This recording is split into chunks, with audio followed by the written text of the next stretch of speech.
you ever seen a man not afraid to die? Gave his life for a dream. Born hustler, so the game conceived. A caged beast, but now I'm free. How can you blame me? I was born for this, the game chose me. Now I've been training for this my whole life. Carpe diem, seize the moment, right. We gon' turn up and rock plenty ice. This is our time, yeah, I'm about that life. I'm a street dude, teach dudes to think quicker. Would take over the world, but yo, I dream bigger. Never satisfied, I'm trying to be richer. And pour out a little bit for those who ain't with us. Ready, I don't get ready, I stay ready. Cause the consequences is heavy. My man D7 would never quit, even though the thing's heavy. We push like a 7-7 Chevy, boy, ready.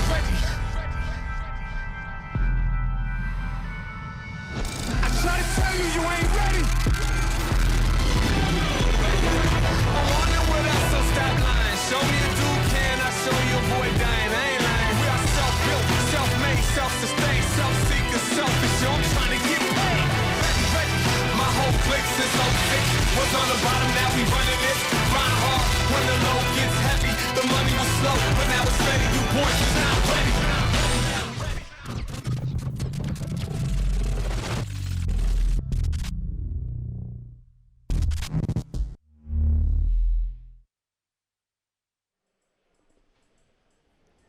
Well, good evening and welcome everyone to Tollcross swimming pool in the east end of Glasgow. We are on day 3 of finals for the Scottish National Swimming Championships 2016. My name is Paul Noble. I'll be joined for this final session by Jodie Laresh again. Thanks very much, Paul. Yeah, really looking forward to this evening's session. Third one, best one, right? Yeah, let's hope so. We're hoping for some great swims. We've had some fantastic action over the first 2 days of finals, some great swims that we look back on. Then we've got some highlights for you now. Let's see what happened in last night's final session. It's Connor, Scott and Tutton. That is the 1-2-3 at the moment, but Tutton now starting to threaten Scott's second place and moving up now. Yvette Kong in lane 3, just ahead of Molly Renshaw in 2, but Siobhan O'Connor, well, she is clear again. It's going to be a second big win for her in 1:06.34.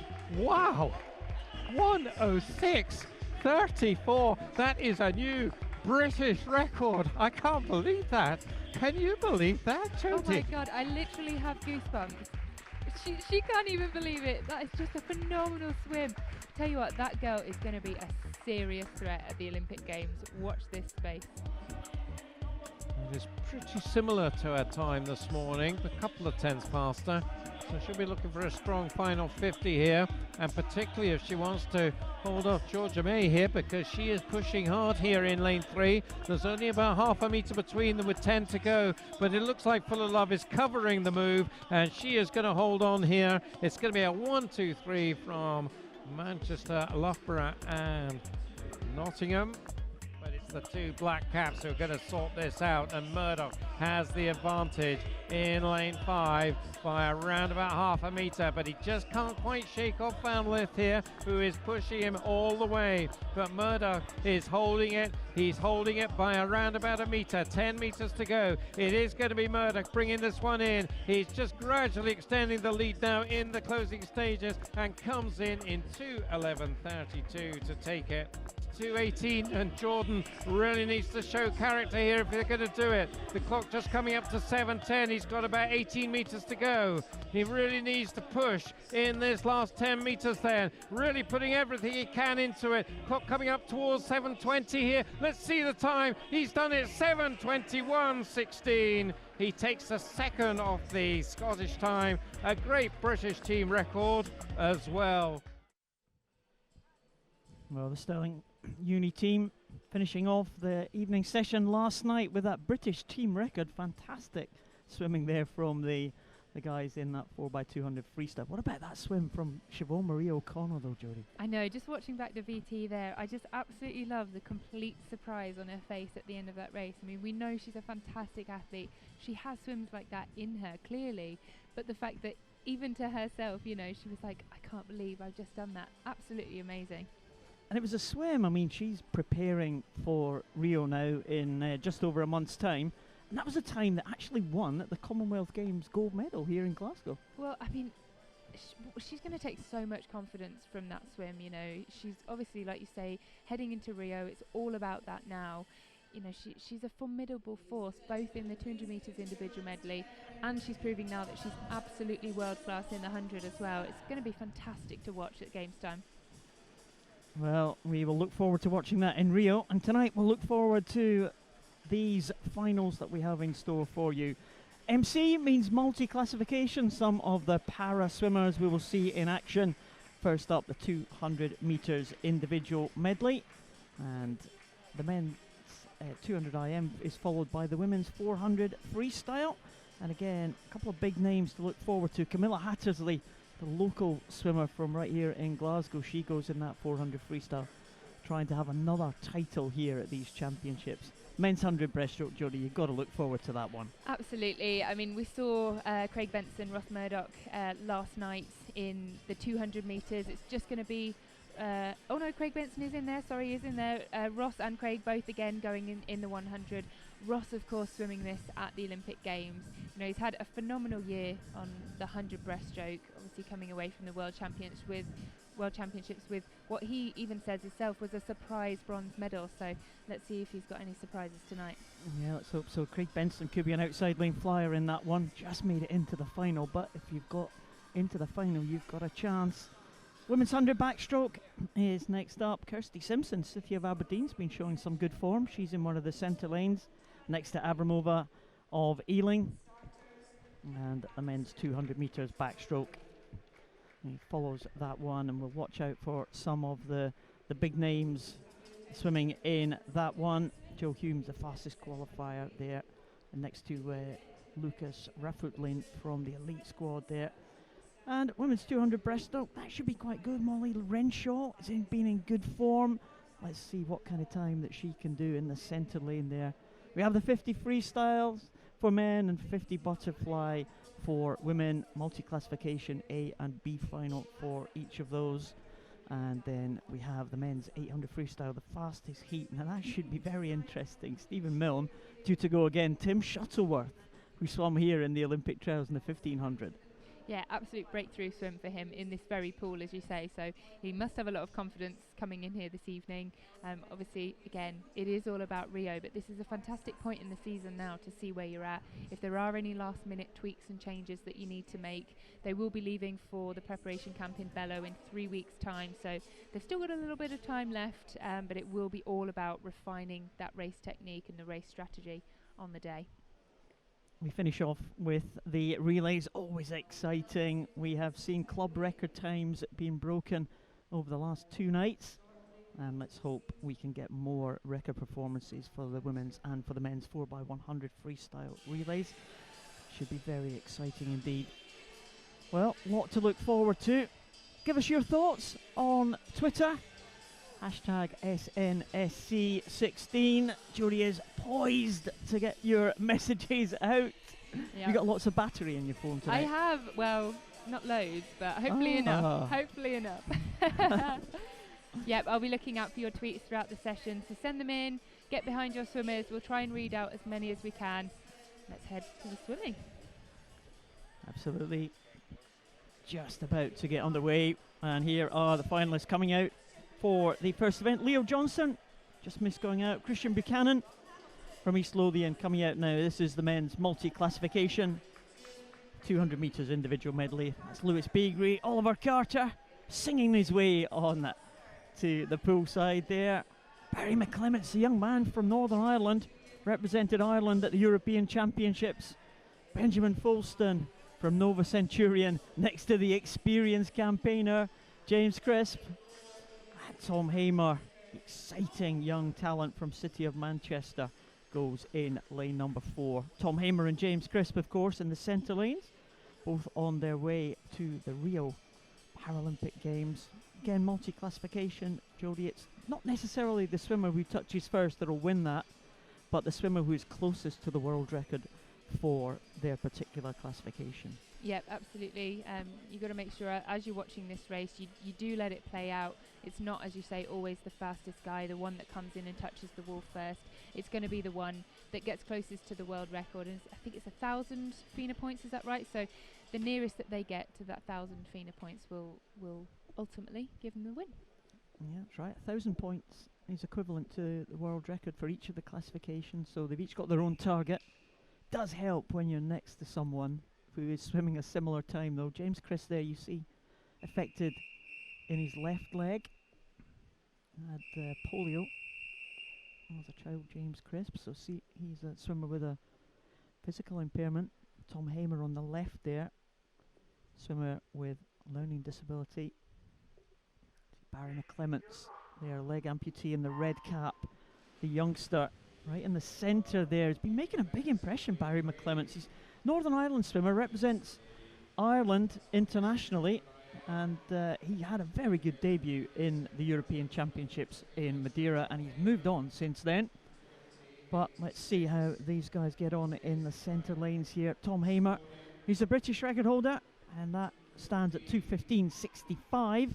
James Crisp, also the British record holder for his class, 2:19.85. And again, Jodie, these guys, a couple of months out to Rio, might not be expecting them to be bang on their top form at the moment. No, I think it would be a very impressive swim for them if they are, breaking through the British record kind of markers at this event. Obviously, not out the realms of possibility. We had Bethany Firth going just last night, I think it was, breaking the world record in her swim. So absolutely not out the realms of possibility. But as you say, this is all about those final preparations, and hopefully the big swims will come in Rio. Well, let's hope so. And one of the big swims for James Crisp is the 100 backstroke, and he used that backstroke to great advantage there.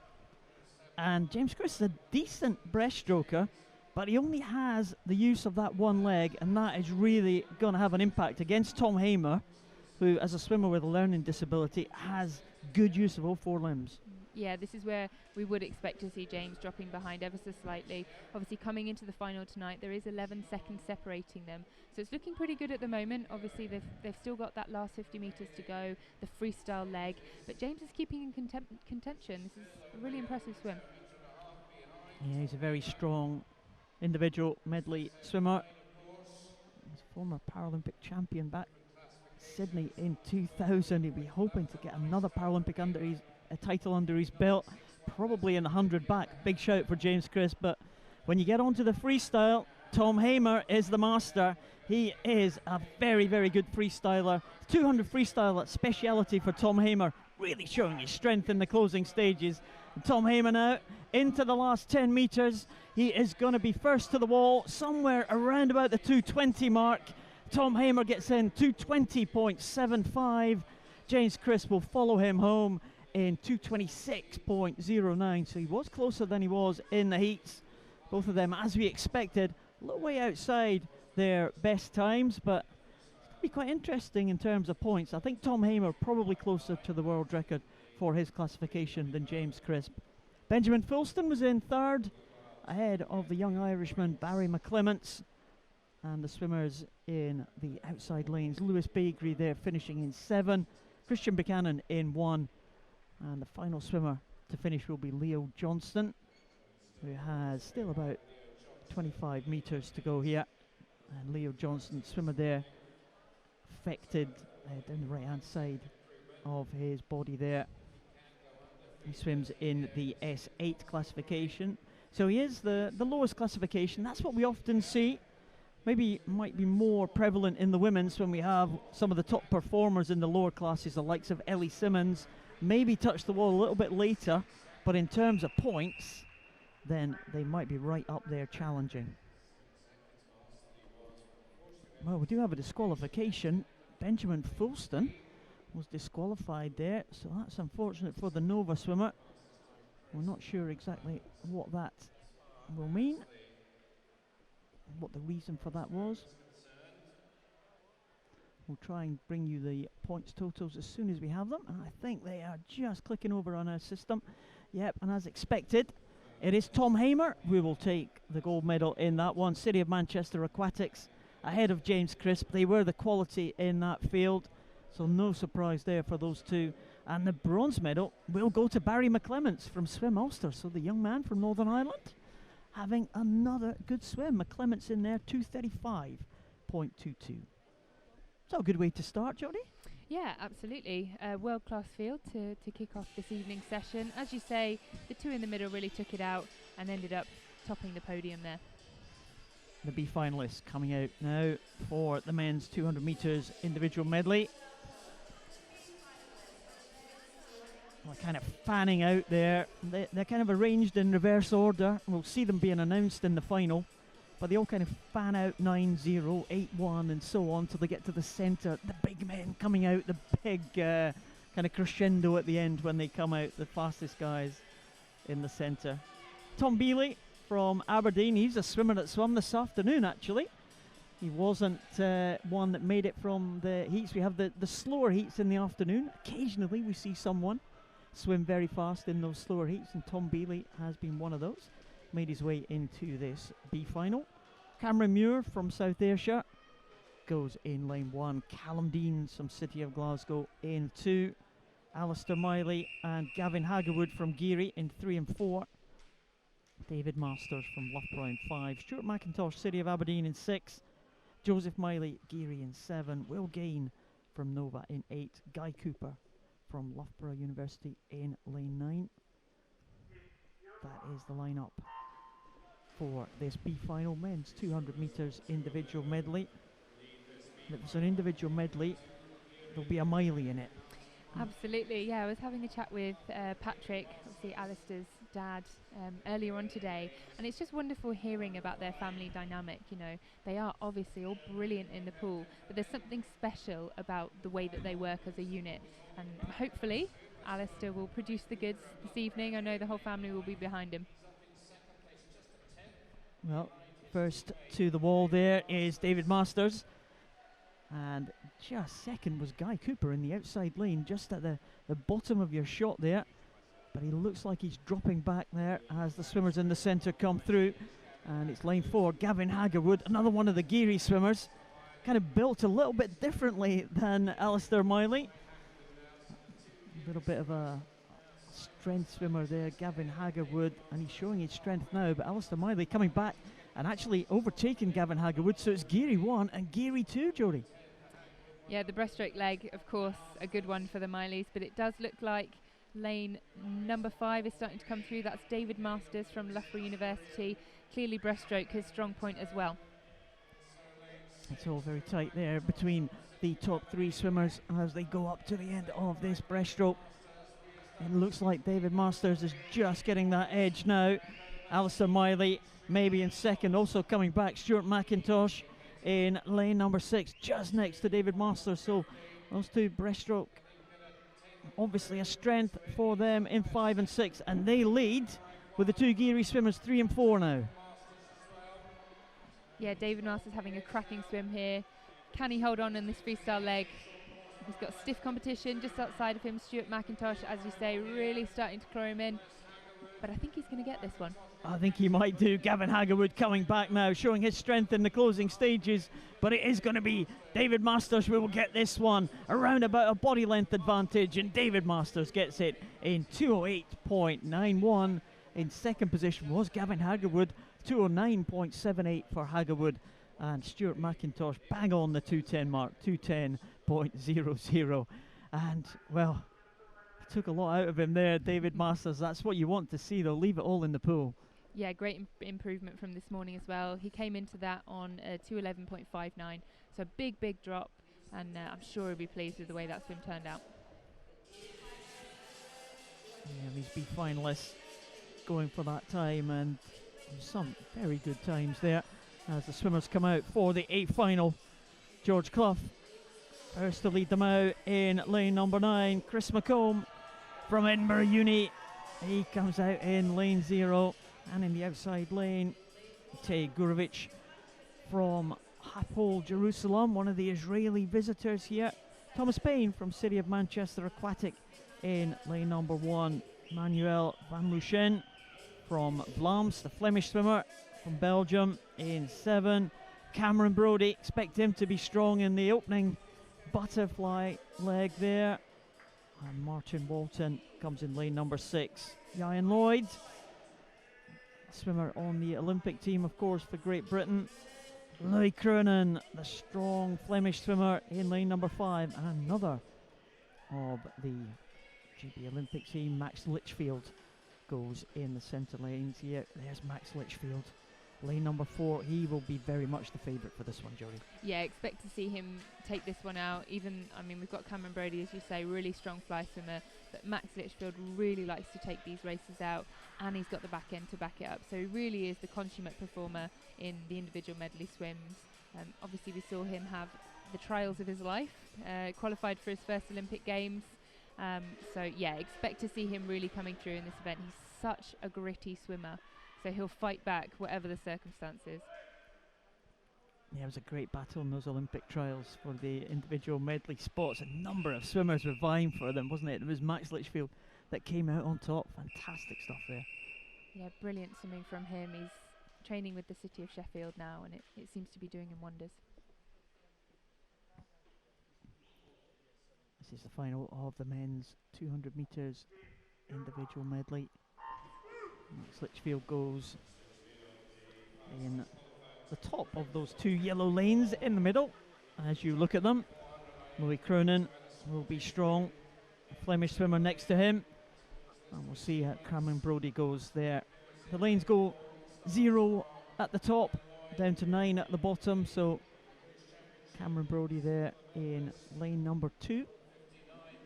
He's 3 down from the top, and he is actually in 3rd. Van Lucien in lane 7 is in 1st, and it's Gurovic from Israel there down in lane number 2. These two just going ahead of the rest here in the outside lane, causing a bit of a shock in the opening stages. Yeah, I mean, we can expect to see some of the international swimmers perhaps swimming a little bit faster. Some of them are rested and tapered up for this because it's the last chance for them to try and make the Olympic team. So if we see some sort of disparity in there, you know, it could be that they're going for a specific time and hopefully making that spot on Rio. Well, tomorrow I think it is. It's the very final opportunity for all countries to make those qualification times for Rio. So, as you said, Jodie, definitely last chance saloon for some people who haven't made it. Well, in the centre though, Max Litchfield coming back now. You see him in the yellow lane there. In lane number 3, Ian Lloyd having a very good swim indeed. The Welsh having an excellent weekend so far after that win in the football last night. Can Ian Lloyd continue the good run of the Welsh swimmers? He is in 2nd at the moment, and it's Gurovic in 1st position here. The Israeli swimmer down there at the right-hand side of your shot. And as you said, Jodie, he is really going for this one, trying to hold off the challenge of Ian Lloyd. Max Litchfield is probably going to be behind the Welsh swimmer here. And also going well is Cameron Brodie up there, just up from Ian Lloyd. And it may well be Lloyd who takes it. Oh, it is Ian Lloyd in 2:01.94. Ahead of Gurovic in 2:02.03 and Litchfield 2:02.19. It was close at the end, but Ian Lloyd took it. Pleased with that. Really impressed with that swim actually from Ian. I've been hearing rumours that he's not been very well over the last couple of days, so to come and swim that kind of a performance after a little bit of illness, it really looks good for him in a couple of weeks' time. And he's on the Olympic team, of course, on that relay squad. Yes, so he was picked as a wild card. He didn't perform quite as well as he would have hoped at the trials, but he's been to an Olympic Games before. He knows what it's all about, so very much a strong addition to that team. There is Ian Lloyd. He was pleased with that one, punch in the air there. Kind of signals his return to form, I suppose. And he looks quite chuffed with that indeed as he comes out of the pool. As the swimmers make their way out for the next event, which is the multi-classification 400 metres freestyle. And we've had some tweets through. Cynthia Graham saying good luck to Rosie Bancroft in the multi-classification 400 metres freestyle final. So she'll be going up in this.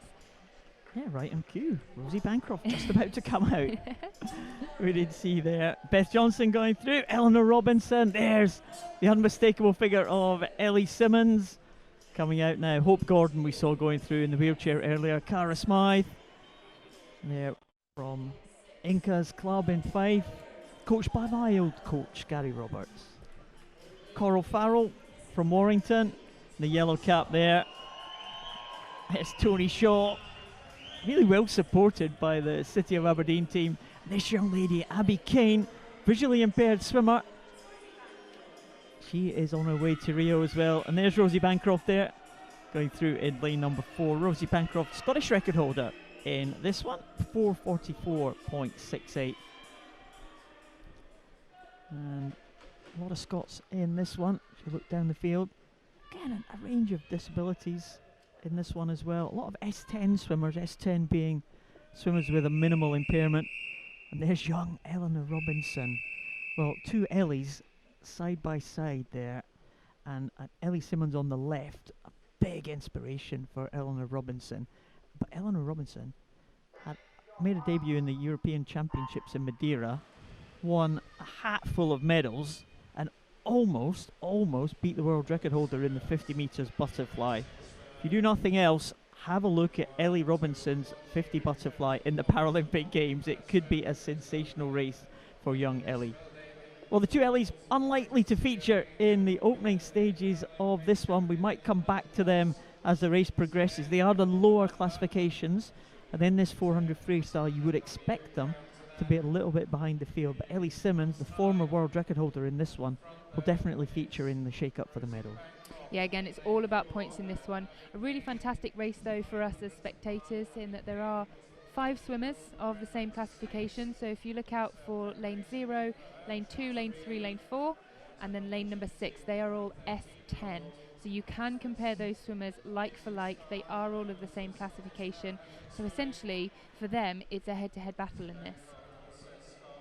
Rosie Bancroft responding to those Twitter messages of good luck. She is the 400 freestyle. Very much top event for Rosie Bancroft. Just missed out on selection for the Rio Paralympics. It was a big chance for Rosie. She couldn't quite drop the time that she needed. She is a Scottish record holder, 4:44. It's going to be quite a tough ask for Rosie to get near that Scottish record. She's followed though by Abby Kane next to her, the young 13-year-old. One of the youngest members on the GB team. Abby Kane, a swimmer with a visual impairment. And she goes in the bottom of those two yellow lanes. And Abby Kane, the Scottish record holder, at 4:53.35. She just set that Scottish record when she swam in Berlin at the German Open just a few weeks ago. So Abby Kane, bang on form. But again, on her way to Rio, and really in a kind of a hard phase of work at the moment. Yeah, so expect to see that having a bit of an impact today, particularly on the likes of the 400 freestyle. You can maybe get away with it in a 50, but when it comes to the longer, more endurance events, that fatigue will really start to take its toll. So you can see here, you know, is distancing a little bit. Rosie Bancroft obviously out ahead. They are, of course, different classifications. So these two, you can't compare like for like. Abby, as you say, visually impaired. She is an S13 swimmer. But her heat time this morning was a 5:06.39. So a little way away from her Scottish record that you just mentioned. But hopefully she can get inside that heat swim tonight. Rosie had a reasonable heat swim there, 4:53.99. Some way outside her best, but I wonder if she'll want to dip under the 4:50 mark tonight. Just to kind of put a time down, put down a marker. She'll have a few competitions over the summer as well in GB. A few competitions happening, a few summer meets happening, and I'm sure Rosie will take part in those. She's based in Manchester now and training with the High Performance Squad down in Manchester. She's coming away from the rest of the field here. Abby Kane is clear in second position. In third place in lane number 2, it looks like it is Cara Smythe going well. Coral Farrell just ahead of Cara Smythe as well, and Tony Shaw also going well. Tony Shaw, the youngster from up in Aberdeen, swims for the City of Aberdeen. Another 13-year-old, another great prospect for the future. Rosie Bancroft goes over 300 at 3:37.04. So could be on course to try and get under that 4:50 mark. Yeah, she's looking good at the moment. She's really taking this race out on her own. I guess, I mean, for paraswimming, that really is a talent that you have to have, particularly if you're in multi-classification races. You need to know that, you know, your own race plan is is something you trust in, and if you are out ahead of the field, you need to know where you're at in your own race, and it's something that Rosie is doing brilliantly. She's gone over at 350 in 4:14.27. So I wonder if she can come back there with that 450 mark. So Rosie Bancroft, swimmer with a leg disability, so probably the distance event's better suited in some way to the swimmers with the leg disability. Doesn't quite need the power and the drive from the legs as you might need in a sprint event. But having said that, some of these power swimmers that swim with one leg, very, very powerful over the shorter distances as well. And here comes Rosie, 450.66. She touches the wall first. Abby Kane, looks like she's going to be just outside her own Scottish record, 459.21, an improvement from what she swam this morning. Here comes Tony Shaw in now in lane number 3. And Tony Shaw in 5:11.64. And there's Coral Farrell and Cara Smythe. And let's not forget about the two Ellies as well, the two S6 swimmers swimming down here in lane 7 and in lane 8. Ellie Simmons, of course, the former world record holder in this one. And she is the British record holder currently in 5:18.69. So some way outside that, 5:32.33 for Ellie Simmons. And Eleanor Robinson coming in now in 5:42.39. So an improvement for the two Ellies on the time that they did this morning. Again, Ellie Simmons, another swimmer, really looking forward to watching her in Rio. Yeah, I mean, as you say, both of them, you know, hugely inspirational in their own right. Ellie obviously was a huge celebrity figure of the London 2012 Paralympic Games. And off the back of that, actually, it's a really nice story. She inspired Ellie Robinson to get in the pool. So the fact that Ellie Robinson is there swimming next to Ellie Simmons, her idol today, is absolutely off the back of the London 2012 Games. Ellie Simmons has been a real inspiration to many, many swimmers. And I remember going to the London Games and for the Paralympics, and Ellie Simmons' face was on a 6-story office block, the whole side of the building. And if that wasn't pressure, I don't know what was, because Ellie Simmons was expected to win gold. She didn't have it all her own way, but she ended up taking 2 gold medals at that London Paralympic Games. That is someone who can handle the pressure. She's proved she can do it, and we're looking forward to watching her in Rio. Already 4 times a Paralympic gold medalist, of course, 2 golds in Beijing, 2 golds in London. Fingers crossed that she can do the same again in Rio. We're still waiting for the result. Remember your tweets. Jodie's all over Twitter still. I am indeed. I'm refreshing the feed as we go. So remember, it's hashtag SNSC16. So send us all your tweets in. We've got Lisbon City Swim Club saying good luck all to all the swimmers racing tonight. So thank you very much for that. So yes, send them in. We'll try and get through as many as we can during the session. And keep supporting your swimmers. We've just got the official results through for this one. And it is, well, the two Ellies have been split by Rosie Bancroft. So it'll be gold to Ellie Simmons, as we thought it might be. Rosie Bancroft will get the silver, and Ellie Robinson will get the bronze. And the B finalists are on their way out now for this 400 freestyle for women. Sophie Smith from St Thomas goes in lane 1. Rebecca Murray from first in lane 2. Millie Sansom from Wickham and District, she goes in lane 3. She's had a good week so far, Millie Sansom.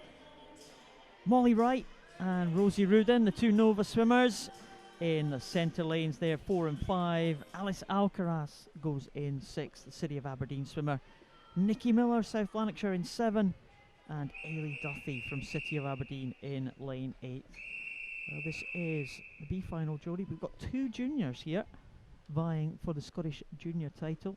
Sophie Smith in lane 1 and Nikki Miller in lane 7. And in terms of the qualification from this morning, it was only 11 100s that split those two. So we'll keep an eye on lane 7, and we'll keep an eye on lane 1. Nikki Miller in 7, Sophie Smith in lane 1. That will be the battle for the Scottish junior title. It's a good start from lane 1.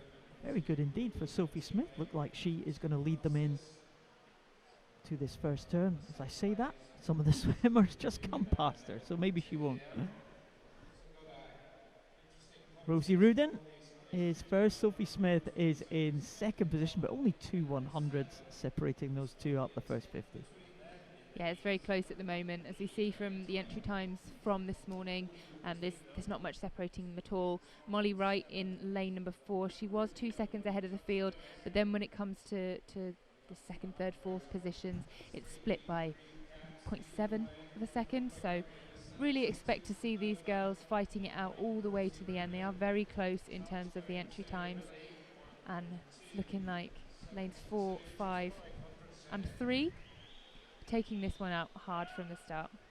Yeah, the green caps, 2 of Nova and 1 from Wickham and District. The team from Wickham were here last year and they said they enjoyed it so much they've come up again. They've got a squad coming up here, and it's always good when you watch the heats during the day. The swimmers who tend to be right on their best or improving their best are the ones, because the heats are time seeded, they are the ones that kind of come to the fore and win those heats. And Wickham have been winning heats all over at these championships. I think that's such an important thing, you know, if they're saying they enjoyed it so much last year, they've come back again. Having that kind of philosophy and that ethos of enjoying your swimming, that is really what makes swimmers great. That's what gives them the edge. If you love what you're doing, then it absolutely gives you a competitive edge when it comes to racing. And it's a little bit different, they were saying, for their swimmers. They're coming away from home, they're staying in a hotel. It's not as if they're going to a local meet, coming home at night and then going again on the Sunday, for example. They're away for 5-6 days maybe. It's kind of a bit of an adventure as well, isn't it, at that age? Yeah, I mean, it's like going away on camps with the team, you know. It's the novelty of it, the excitement of doing something different. And I think as well, coming up here, you know, to this pool, the Commonwealth 2014 pool that they will have seen on TV, perhaps they were here in the spectators gallery. You know, it's a hugely inspirational thing for these swimmers. Well, Millie Sampson certainly taking inspiration from that, and she leads them 2:43.22 ahead of the 2 Nova swimmers. She is one of the younger swimmers in this one, 15 years of age. We haven't mentioned her for the junior title. It's only a Scottish junior title. Should make that clear. She would have been a junior swimmer, but not Scot, so will not feature in that battle for the Scottish junior title, but certainly will feature in the battle for first place in this B final. Going very, very well indeed, Lee Sampson. Coming down now to the 300 mark, 3:16.97. She's over a second ahead of Molly Wright here. And she's come at that turn very well indeed, hasn't she? She has, yeah. She's really starting to make her mark now in this race, pulling ahead. It's about a body length, as you can see there, ahead of the rest of the field. You just see in the bottom of your screen, it is Molly Wright starting to try and make some sort of comeback, which is a very dominant display so far from Millie. Yeah, sometimes that camera angle can be a little bit deceptive until it kind of flattens out when you get to the end. It's a little bit of a trick there. You've really got to keep an eye on where they are going. The gap is definitely closing though, and here in the blue cap as well, in lane number 8 going well. It's in lane number 7, Nikki Miller going really well, and she looks like she's winning the battle for the Scottish junior title. But it looks like Millie Sampson is just about going to hold on for a win here in the B final. A great swim there from Millie Sampson, and she takes that one in 4:23.84. That was an excellent swim there, 5 seconds inside her time that she did this morning. That is what every athlete wants. Coming into the final, to knock 5 seconds off from this morning is just a brilliant swim. She'll be really, really pleased with that. Hopefully we can pan round and see her face, but that's what you want as an athlete, you know, making those improvements. There we go. There we see. Trying to take the oxygen in, I think. Yeah, she really gutsy performance from her. She absolutely hung on in there. She took the race out. She was dominant from the beginning and hung on in there till the end. She absolutely took that one out from the start and got the rewards. Nikki Miller will be the Scottish junior champion. A good swim from her as well. She will claim that Scottish junior title as the 8 finalists come out. And there is Caitlin Mackay, another one of the Wickham swimmers. Another 15-year-old. She goes in lane 9. There's Tara Hayworth from Lincoln Vulcans. She goes in lane 0. Jessica Thompson from City of Aberdeen. She goes in lane number 8. Meg Finnan, South Lanarkshire, will be in lane number 1. Amber Keegan has had a couple of good swims this week. Also had a couple of Twitter messages for Amber Keegan.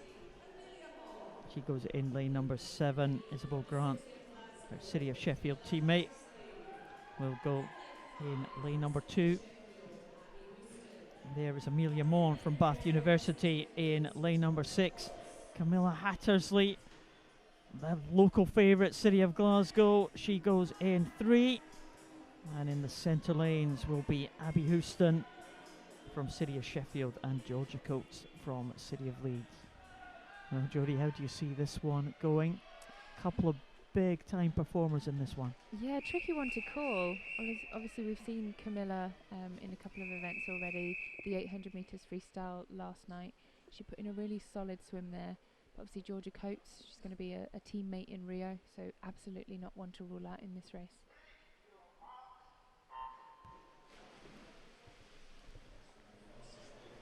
Yeah, it should be fascinating there. Camilla Hattersley has performed very, very well, winning the 200 and winning the 800. And can she do the treble here in the 400? She started off very well. Georgia Coates a little bit off the pace in this opening exchanges, but still a long way to go. And it could be Hattersley who will be first to the turn at 50. Not much to choose between the rest of them. Hattersley though, 29 at 0.42. Fast first 50. Good start, yep. It's obviously for Camilla, she's coming down in distance, so she's obviously, brilliant at the 800. We've seen as well, very, very good at the 200, so she's kind of meeting in the middle, whereas for the likes of Georgia Coates on the outside of her, the 200 metres is her thing. She's coming up in distance, so expect to see the race play out as we kind of go through. Obviously the first 100 metres now, Camilla taking that in 1 minute 0.67. Georgia Coates in second, 102.13. So a bit of a distance that we can already see stretching out, but definitely don't rule out the City of Leeds swimmer. Well, the yellow cap there in second position at the moment as they come down to the 150 mark. And you've been going and speaking to a lot of these swimmers this week, haven't you? Doing your interviews with the swimmers? Yeah, I've been lucky enough to chat with quite a few of the guys, certainly from the Scottish contingent that are going to be heading out to Rio in a couple of weeks' time, both coaches and athletes. So it's been great to get the differing perspectives of where they are in their training at the moment. And Camilla particularly, I had a really nice chat with her because I've known her as a friend for a good number of years now. So to see her journey and in the last 12 months for her to really start coming through and making her mark, it's just brilliant for her, and she's so excited about the way her swimming is going at the moment. And you can see it, in the pool. She looks happy, she looks comfortable, she looks relaxed, and her performances are so confident nowadays. And we can see here, she's already put 2 body lengths between herself and the rest of the field. So she's absolutely riding a wave at the moment. And she looks like she's on her way to another title. We're only halfway through this one though. Georgia Coates with that yellow cap still in second position. Abby Houston in third position. City of Sheffield swimmer there. And those 2 swimmers in the 2 yellow lanes. The middle lanes, Camilla Hattersley, 1 lane up from them, has got a lead of about 3.5 seconds. It's a bit of a procession here for Camilla Hattersley at the moment. Doesn't look like anyone is going to challenge Camilla at this stage. She was in the same heat this morning as Hannah Miley, and Hannah Miley went very fast in the heats, but of course not chosen to swim this one in the final. Yes, again, I was having a chat with Hannah, lucky enough to sit down and have some time with her. So for her now, it's very much about resting up, making sure that her body's ready. As we always see her, she does pretty much every event on the schedule, and this morning she was saying obviously she knew she was in the 400 metre freestyle and then realised that she was also in the 200 breaststroke and then the 50 fly as well. So I think for her it was job done this morning, lots of good work under her belt. Tonight was the time to sit back and relax. She certainly swam very fast in the morning heats, Hannah Miley. would have had it in her mind that she wasn't going to swim the final. But Camilla Hattersley is looking sensational here. Definitely the class of this field. Georgia Coates in second, holding on to that very close second position ahead of Abby Houston. Amber Keegan's in fourth, Amelia Mon in fifth. But as they come down to the final 25, it hasn't really been close since the very first 50 metres. Camilla Hattersley has taken this race by the scruff of the neck. She swam away from the rest of the field. She's going to win it by some 10 metres. Camilla Hattersley, another Scottish title to her name in a time of 4:11.46. Another excellent time from Camilla Hattersley, and she will be the Scottish champion. Georgia Coates will take the silver medal, and Abby Houston will take the bronze. Amelia Mon just missing out on the medals in fourth position ahead of Amber Keegan. But Camilla Hattersley, untouchable. Perhaps holding a little bit back this morning, do we think? Maybe with a 4:20.14, that was her heat time. So maybe saving a little bit. Obviously, I mentioned she had the 800 metres freestyle final last night. It does take a lot out of you, so she's perhaps swimming smart at this competition. You know, she recognises that she is a world-class performer. You know, she's most likely going to make it through to the final with relative ease, relative comfort, and it's paid off tonight. It's good when you can be in that position, really, knowing that you can swim not quite at your best and still make it through to the final with ease, really. Absolutely. I mean, it's similar to the likes of Michael Phelps. That's what you can kind of compare it to. He knows how good he is. He can just cruise it through in the morning and concentrate on the final, and that's absolutely what Camilla's done this evening. Well, we've got a medal presentation now. The first medal presentation is for the men's 200 metres individual medley. Leading them out, the young man from Swim Ulster, Barry McClements. Medals being presented by Mr. Jim Anderson, OBE. 6 times a Paralympic swimmer for the GB team. Finished off in London 2012, started back in Barcelona 1992, and he's presenting a medal to his old teammate James Crisp. Started his Paralympic career in Sydney in 2000.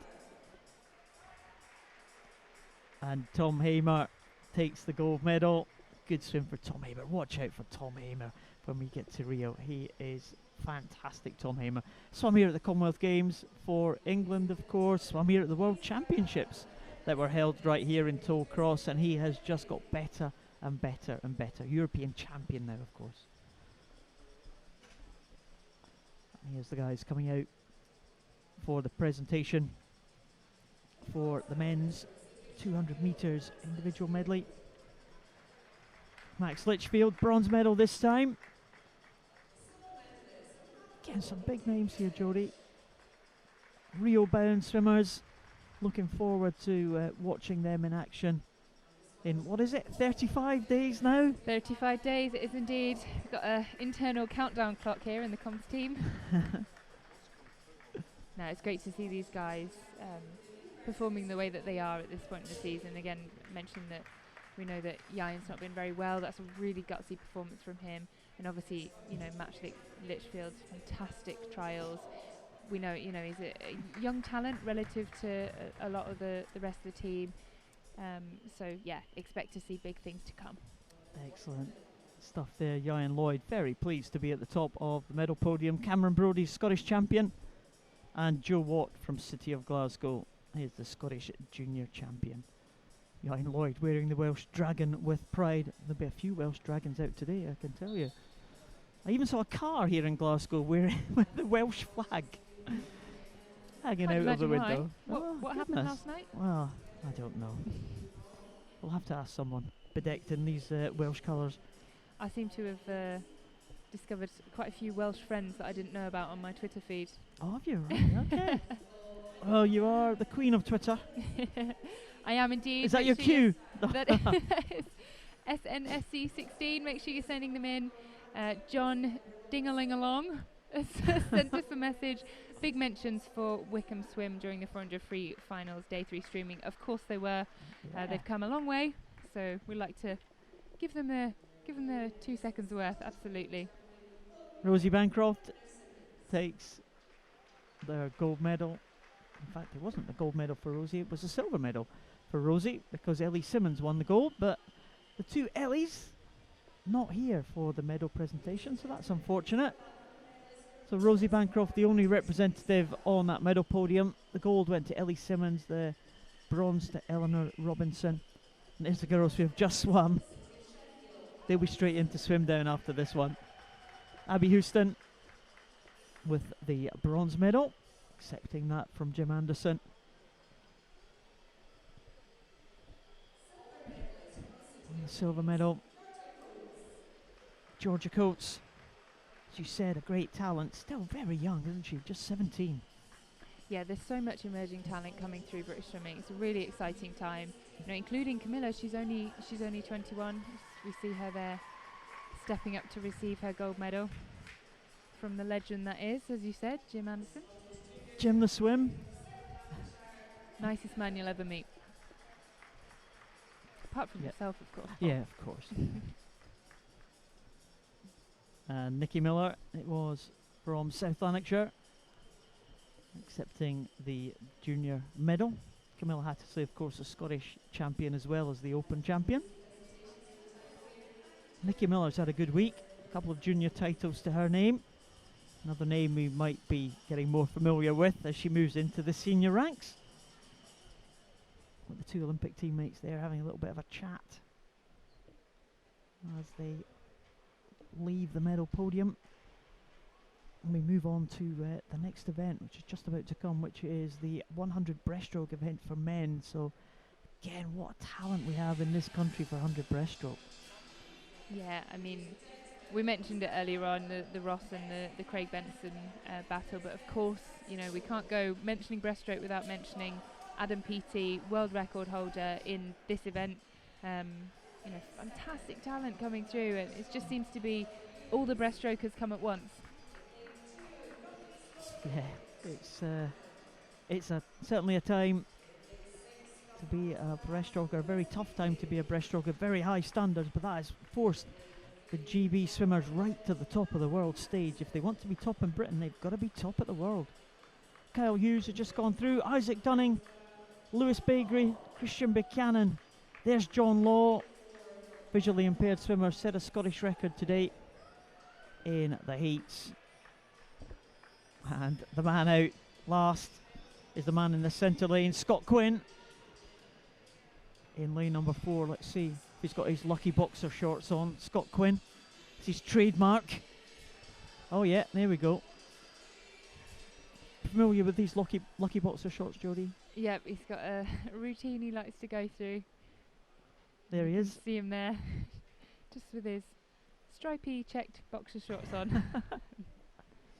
Not quite sure why they're over the top of his jammers, but each to their own. It's all part of the routine, all part of the preparation for these swimmers. Everyone has different things that they like to do before a race. There's Scott Quinn. That is his routine. He is the European champion now, Scott Quinn. He is very much the class of this field. Missed out on Paralympic selection for London in 2012 by 0.1 of a second. And something like that can really knock you back. But Scott Quinn, he's a relatively mature swimmer, 26 now. So at the age of 22, just missed out on his Paralympic ambition, but he came back. And he has been phenomenal over the last 4 years. Yeah, for those people who've met Scott Quinn, you'll know exactly why that is as well. His attitude is just second to none. He's so positive, always bouncing around poolside, loves what he does, and just there touching 32.10 over the first 50, showing exactly why he has made that Paralympics team in Rio. Well, he heads John Law. We'll keep an eye on John Law's time. As I said, set a Scottish record in the heats this morning for his classification, but he's not going to catch Scott Quinn. Scott Quinn's personal best time is a British record, and it's 106.97. He set that back here in the para trials. In fact, it's a Scottish record, my apologies, not a British record anymore, but Scott Quinn, 106.97. He's not going to be far away from that. 108.65 for Scott Quinn. So within a second or so of his best time, he'll be very pleased with that at this stage. Let's look for John Law. 1:22.49 is the Scottish record he set this morning. He's inside that. Another Scottish record for John Law in 1:22.24 with Matthew Patterson in third position. So a Scottish record there for John Law, the 19-year-old from Helensburgh, relatively newcomer to Paralympic swimming, a swimmer with a visual impairment. Couldn't catch the great Scott Quinn though, and Scott will be quite pleased with that, I think. Yeah, we can see him there on the screens. Just checking maybe what time he went. He was a little bit slower than his heat swim this morning. He qualified for the final tonight, 1:08.50. So just 0.1 outside of that, but doesn't look too unhappy, does he? Never does. Well, the scoreboard's about 50 metres away, and I think Scott's glasses are probably stronger than mine. So if I take my glasses off, I'm not going to be able to tell what time that I did there on these scoreboards. So Scott Quinn, I'm not sure if he'll be aware. He'll be listening to the announcements here for that time. I think he might have realised now as the announcers just announced what time he did there. But there's Scott getting out. And again, another one. I'm really looking forward to watching Scott at Rio. That event, the SB14 100 breaststroke event, is just going to be sensational. There are about 5 or 6 guys that could possibly take the medals in that. Scott is one of them, very definitely one of them. Well, there's Alan Fletcher just peering round. He's coordinating things backstage. He's got the swimmers ready to come out. It's the B final of the men's 100 breaststroke coming in next.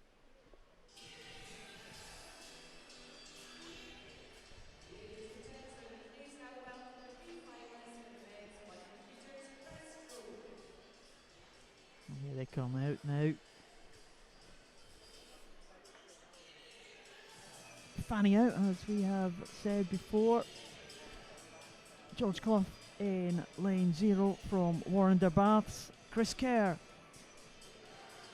second Warrender swimmer, in lane number 1.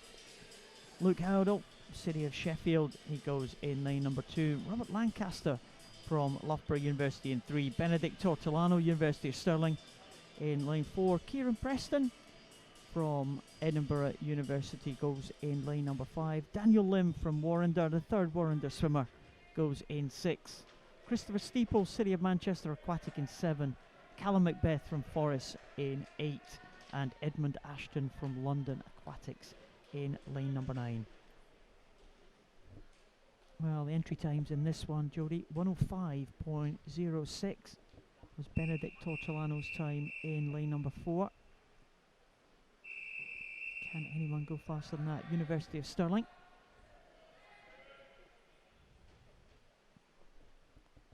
Kieran Preston from Edinburgh Uni.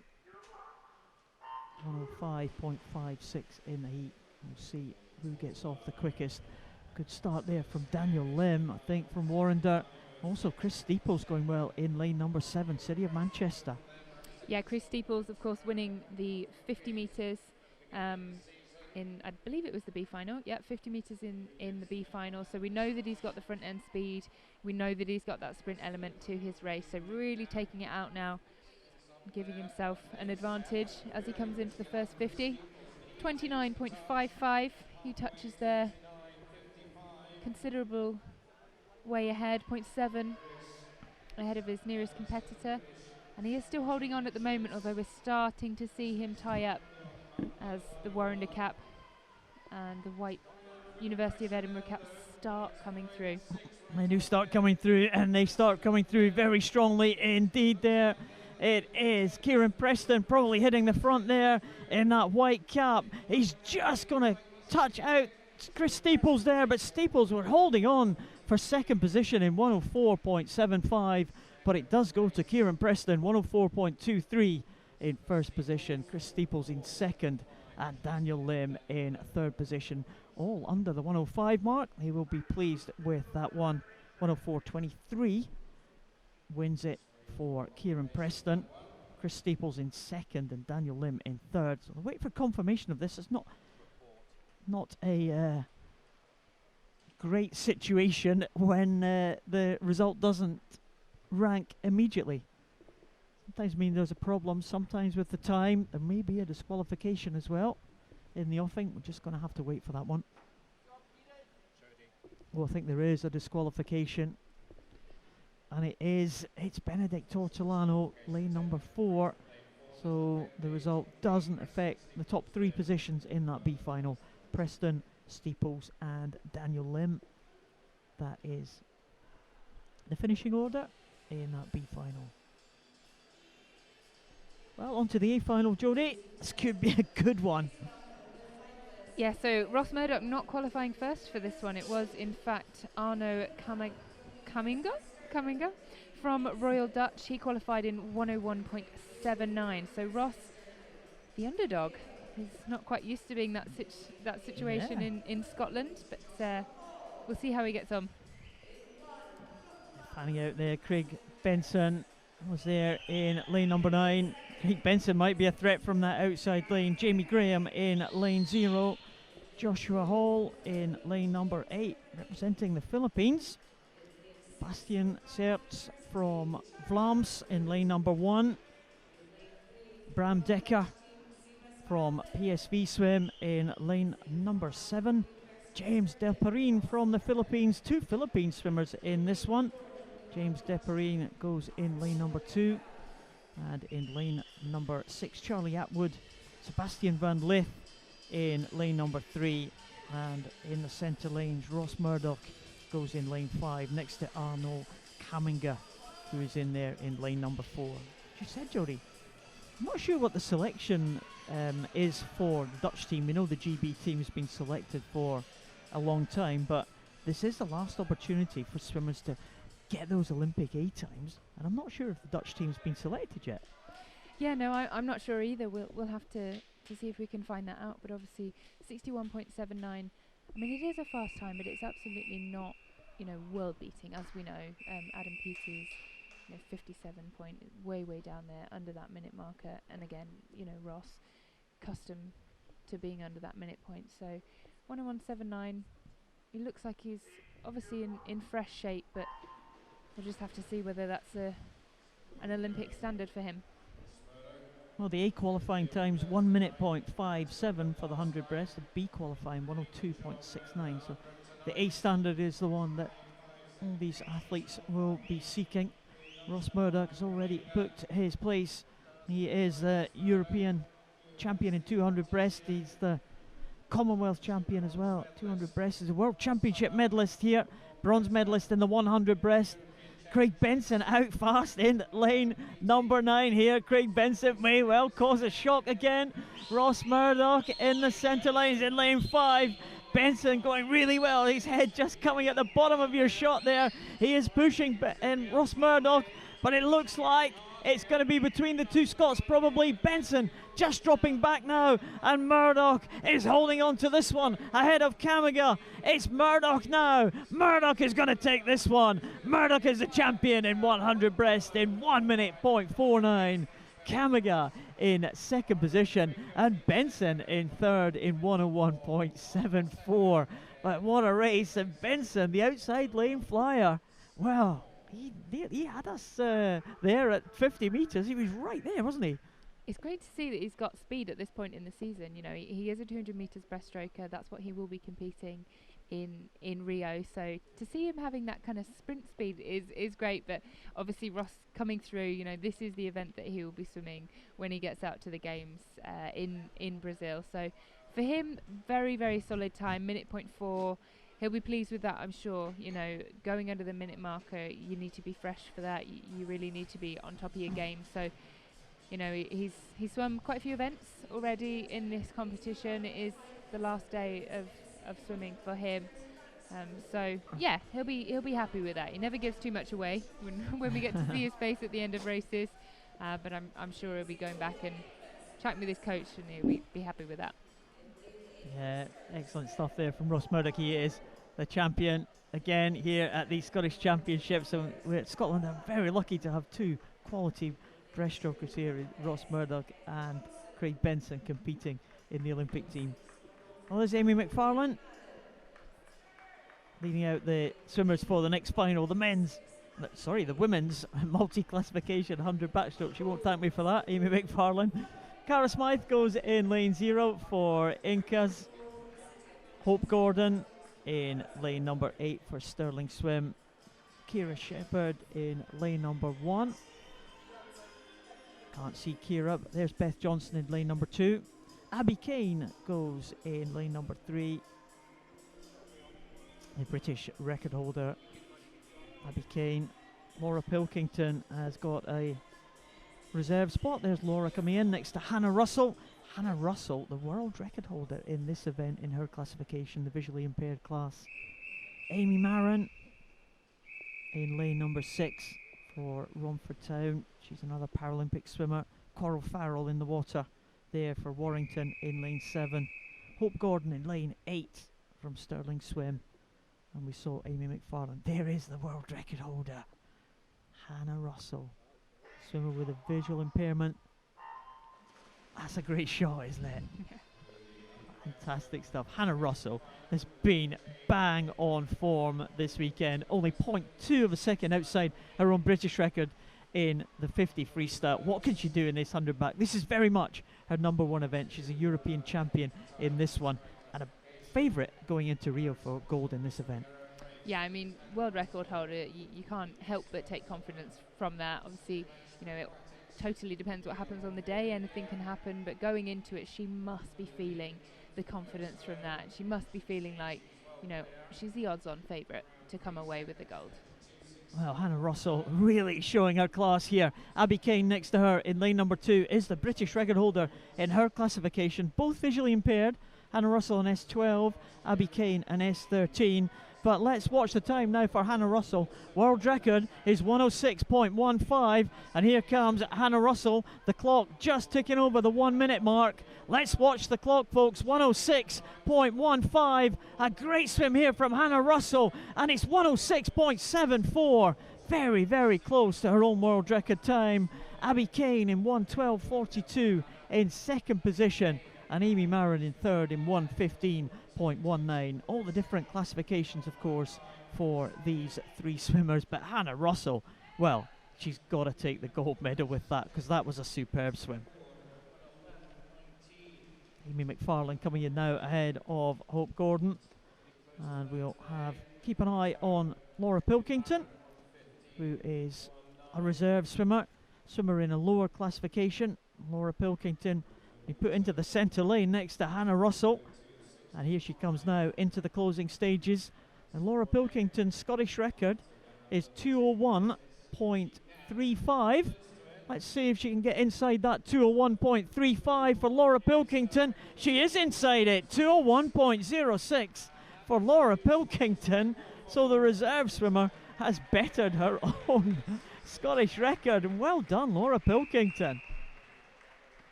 What a draw that Laura Pilkington had there next to the world record holder in the centre lane, Hannah Russell. But that was an excellent swim from Laura. Well, we're looking for the points totals now for that one. I'm pretty sure that Hannah Russell will be the champion in that one as the swimmers leave the water. Just waiting for that confirmation there to come up on our screen. Abby Kane may well take the silver for that one, and it might well be Amy Marin for the bronze as well, but we'll have to wait for those results to be confirmed. May well be the finishing order that we saw in the pool is in the order in points now. Yep, that has been confirmed. Hannah Russell will take the gold ahead of Abby Kane and ahead of Amy Marin, who takes the bronze medal. So moving on swiftly, not giving us much time to breathe, Jodie, as the next final is right out onto pool deck. It's the B final of the women's 100 metres backstroke. Raquel Matos from Edinburgh Uni goes in lane 0. Next to her is Lara Butler from Loughborough.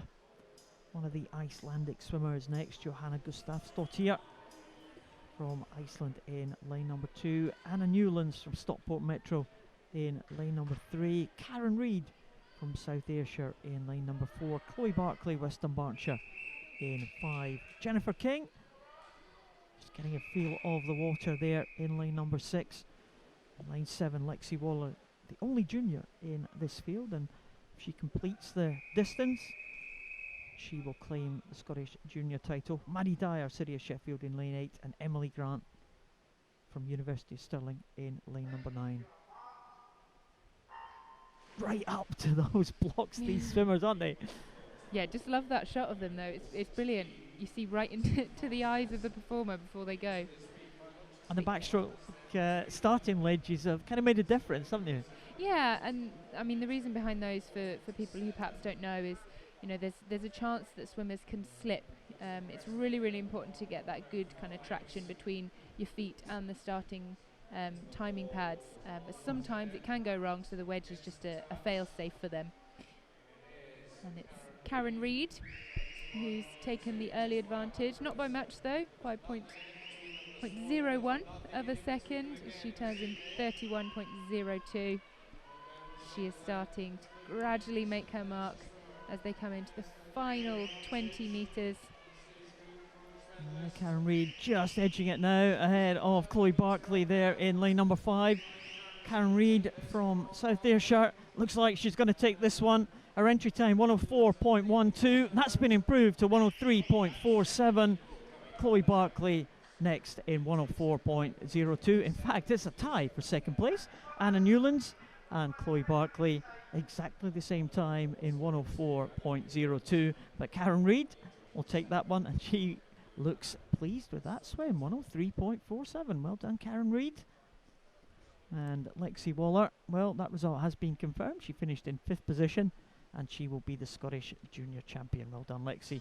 Another Scottish Junior title to add to her name. I've lost count how many junior titles Lexi Waller has. It's be about 4 now. Yeah, between her and Nikki Miller, I think they're racking up quite a total. Yeah, they're cleaning up. The A finalists are on their way out here for the women's 100 backstroke. Natasha Houghton, University of Stirling, in lane number 9. In lane 0, it's Wendy van der Zanden, the Dutch swimmer representing Bravo. Lucy Hope is out in lane number 8, Edinburgh University swimmer. Charlotte Evans from Loughborough there in that purple cap from Loughborough in lane 1. Emma Day in lane number 7. There's Lucy Hope. Emma Day coming in now. Tessa Vermeulen is the second Dutch swimmer. She goes in lane number 2. And out there, Georgia May Homan goes in lane number 6. Micah Devore, the Dutch swimmer, goes in lane number 3. And in the centre lanes we have Kirsty Simpson from the city of Aberdeen and Ekaterina Avramova from Ealing going in lane number 4. Avramova, of course, didn't make the final in the 200 backstroke, but swam a time in the B final that would have taken a medal in the A final. Yeah, she's obviously looking to put that performance right in this 100 metres, but a really strong field. You know, all the way from lane 0 to lane 9. Some brilliant swimmers in there, so this should shape up to be a great final.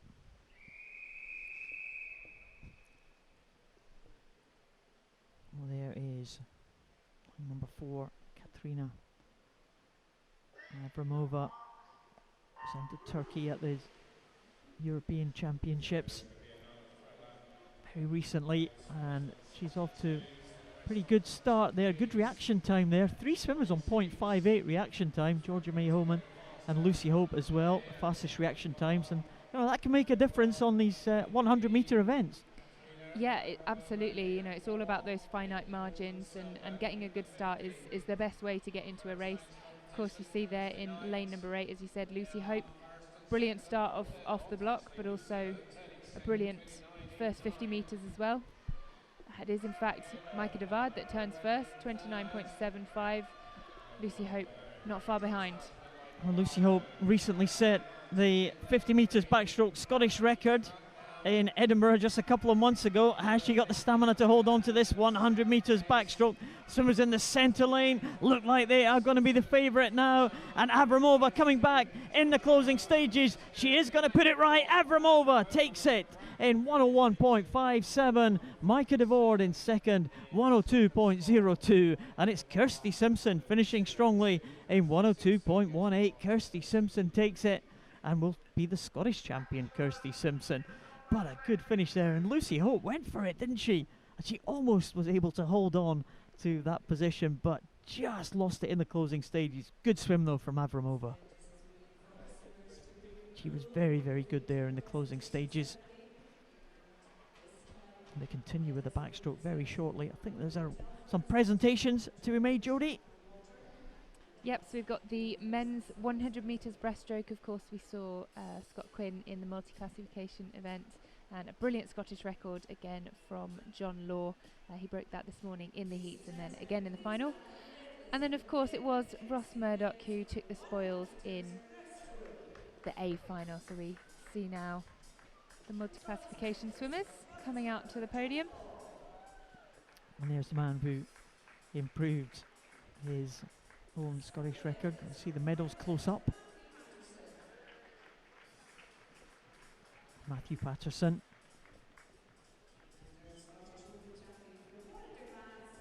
Receiving that silver medal. John Law was the bronze medalist. And there's Scott Quinn. Always got a smile on his face, Scott Quinn. He's got quite a lot of kit on, doesn't he? He must be feeling the cold, I think. Keeping himself warm as he goes into his swim down. He is one of the Paralympic swimmers, of course. He just got his GB kit this weekend. I believe it was delivered up here at these championships. It's always a very exciting time when you get that kit for the first time. Yeah, Ross, who we can see on our screen now, he enjoyed a brilliant kitting out day down in Birmingham. Craig Benson stepping up there to take the bronze medal. Good swim from him. He went out for it, didn't he, that first 50. Leading them through the first 50 mark. Kamminga had another good swim, the Dutch swimmer. There's Ross Murdoch. Yeah, very pleased to be at the top of the podium. Of course, great scenes at the Commonwealth Games, wasn't it, when he won that gold in the 200.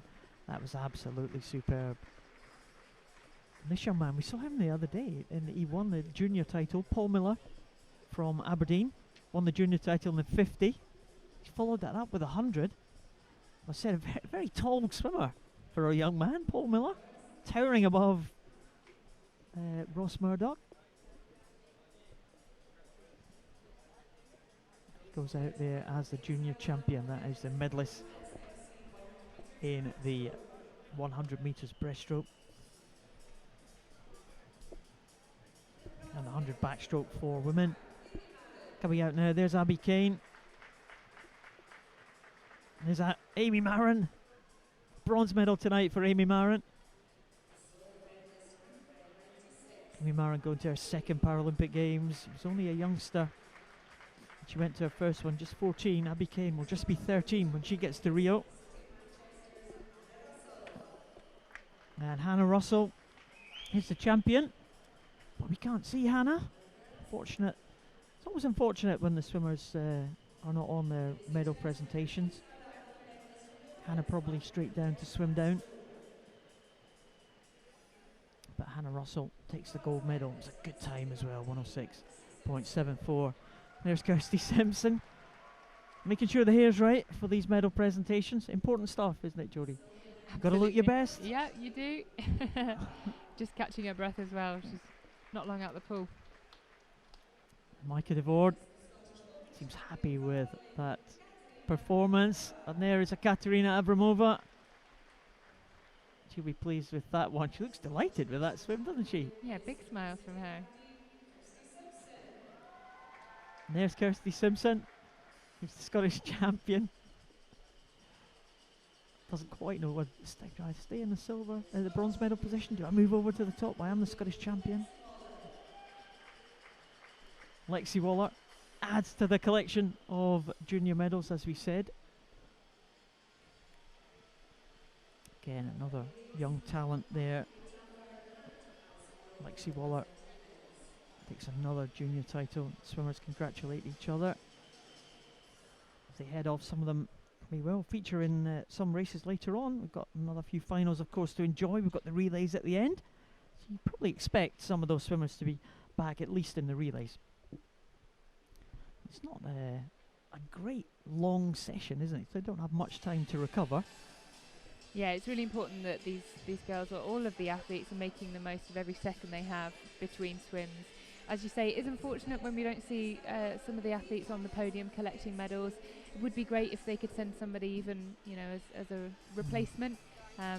But obviously for them, it is all about the performances and getting it right. Back on to more backstroke events now. We saw James Collier coming out there leading the B finalists for the men's 200 backstroke. Ian Lovey from Brock, one of 4 junior swimmers in this one, be vying for that Scottish junior title. Joe Watt will be another one next to him. That blue cap, City of Glasgow. There's Charlie Brown from City of Sheffield. He goes in lane 3. Alistair Robertson. In fact, Charlie Brown in lane 2, sorry. Alistair Robertson in lane 3, Edinburgh Uni. Joseph Miley from Geary in lane 4. Alistair Campbell, University of Stirling in 5. There is Thomas Balfour, the 3rd junior swimmer from North Lanarkshire in 6. Scott Gibson, the 4th junior swimmer from South Lanarkshire in 7. Callum Deans in 8 from City of Glasgow. And we saw earlier, leading them out there was James Collier from Carnegie. We just had a tweet through from Erin Robinson, of course one of our great breaststrokers within Scottish junior swimming, saying, "Those backstroke start cameras are so cool. Too bad I can't swim backstroke." That's a challenge for you next in, Erin. You'll be in here next championships with these backstroke cameras. They are really good, as you said. Just looks right into the eyes of the performers there, just as they are about to go. And who is going to get away better this time? Well, looking good in lane number 5. Alistair Campbell probably leading them off here. He's through in 30.05. Second place, Thomas Balfour. And it looks like 3rd there was Charlie Brown. Joseph Miley in 4th position in lane number 4. But long way to go still, Jodie. Great start, yeah, as you say, from Alistair in lane number 4. Really making the most of the underwater element of this race. Of course, in backstroke, it is so important. You're a lot faster under the water than you are over the water in this event. So it's down to these guys to make sure they're maximising each of those turns. Of course, in my swimming lifetime, the rules of the backstroke, how far you were staying underwater, changed quite substantially. I think it was in the late 80s, early 90s that swimmers in the big championships were staying under the water for something like 40 metres or something, coming up, bobbing up, just doing a couple of strokes backstroke and going under again. As you said, people had found out it was quicker, so now you're only allowed 15. Yep, and Alistair making the absolute most out of his underwater in this race, giving him a great advantage at the moment. You see he's still underwater, going at least 10 metres of those 15, and it's setting him apart from the rest of the field at the moment as they head into the last 25 metres of this 200 metres backstroke. Still looking very strong, but it is Joseph Miley in lane 4, perhaps making a bit of a comeback. Yeah, he's trying to get back on level terms now with Alistair Campbell, but it's still too late now because Campbell has done very well indeed. He is in 209.32. Good swim there for Alistair Campbell. Much faster than he went in the heats this morning. 2:12.54 this morning and 209.32. And as you said, he really made the most of that underwater phase there, and it does make a difference, but boy does it kill your lungs, doesn't it? Really lung bursting. Definitely. We just saw there the shot of Alistair Campbell shaking his head, so perhaps this morning an easy swim for him, and then was really hoping for something big going into tonight's final. So small shake of the head. We can assume that he wanted to go a bit quicker, but he certainly dominated that B final. And the B final goes to Alistair Campbell. Here come the finalists for the A final. Leading them out, well, from Hapoel Jerusalem, David Gamberg. He went for the 100 metres backstroke Olympic qualifying time this morning, just missed it. I wonder if he'll do it again tonight. Scott McClay goes in 0, the young man from Perth City. Finlay Deans from City of Aberdeen goes in lane number 8. Alistair Miley, another Miley, goes for Geary in lane number 1. James McFadden, another one of the Wickham swimmers who are doing so well at these championships. He goes in lane 7. Will Gain from Nova, that familiar green cap of Nova Centurion. He goes in lane number 2. Joe Hume, Jack Warren Ballard in 6, sorry. He's from University of Stirling. Niels van de Oudekerke from Vlaams, the Flemish team, goes in 3. Joe Hume from Bath University goes in 5. And Lucas Ruftlin from Elite team in Switzerland, he goes in lane number 4. He is the fastest qualifier into this final in 2:03.03. Joe Hume just 6/100ths behind him. And I just wonder if David Gamberg in the outside lane, in lane number 9, is going to have another crack at this 100 metres Olympic standard. As we said earlier, Jodie, it's the last weekend, the last chance for these swimmers to try to make that Olympic standard. 54.36. We will keep an eye on Gamberg to see if he goes out really fast here. That's the swimmer right at the bottom of your screen there. And he has gone for a good start here. You know, David Gamberg, if we concentrate on him in the early part of this race, he may not stand the distance, may not last the distance. Just wonder if he is going to try it again. He has been within 0.2 of a second on 2 occasions, maybe 3 occasions at these championships. I just wonder if he's going to have a crack at that time, Jodie. Oh, he absolutely is. Look at him going there. He's already put 3 body lengths between himself and the rest of the field. He's coming into the final 25 metres now. Can he hold on? As you say, he's already had an opportunity, missed out by 0.2 of a second. 54.36, that's the time we're looking for.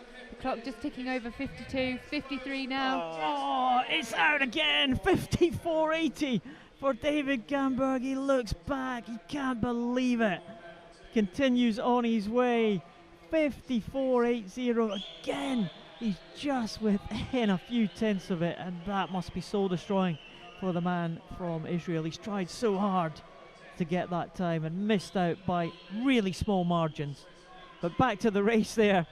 Let's concentrate on what's happening with this 200, because these swimmers, Joe Hume has gone out ahead of Ralph Glynn, and lane 5, Joe Hume has built up a lead, 129.86. Ralph Glynn is a second or so behind in lane number 4, and it does look like Joe Hume from Bath University may well take this one. Anything the Swiss swimmer can do now may well be too late, because Joe Hume is holding on. He's holding on to this lead. Ralph Glynn in second position. Van Oudekerke in third place, just ahead of Jack Warren Ballard. But the title is going to go to Joe Hume of Bath University, and he will take it in a time of 2:01.20.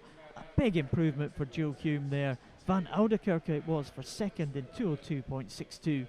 And Lucas Ralph Glynn, the Swiss swimmer, in third position, 2:03.01. Good swim there from Joe Hume, really taking it out. Obviously, we're slightly distracted in the initial stages by the outside lane of David Gamberg, but it was Joe Hume that came through on the 200 metres. It's an interesting position at the moment in Britain with the 200 metres backstroke. It's a bit of an open door, so I'm sure Joe will be hoping to make his mark in the coming months. Yeah, the British record for 200 backstroke still held by James Goddard from way back, probably around about kind of Athens time, wasn't it? Athens Olympics, when James was 4th position, I think, in the 200 backstroke. Yeah, I think 155 point for that British record. I think it may even been from his Commonwealth Games in Manchester in 2002, so long time ago. And he was a champion back in Manchester. I remember sitting with him actually in Manchester the night after he won that race. He was giving Gregor Tate a hard time, I remember, in the food hall there. The great rivals, great friends and rivals, of course, Gregor Tate and James Goddard back in the day. So two quality swimmers. Swimmers are out for the women's 200 breaststroke B final. Claire Collins goes for Billingham in lane 2. Emma Chittleborough for Warren de Baths in lane number 3. Lucy Ross, South Lanarkshire in 4. Charlie Nielsen from Nova in lane number 5. And the two Ulster swimmers in 6 and 7, Christina McDowell and Mia Davidson. Mia Davidson, very young, 13 years of age.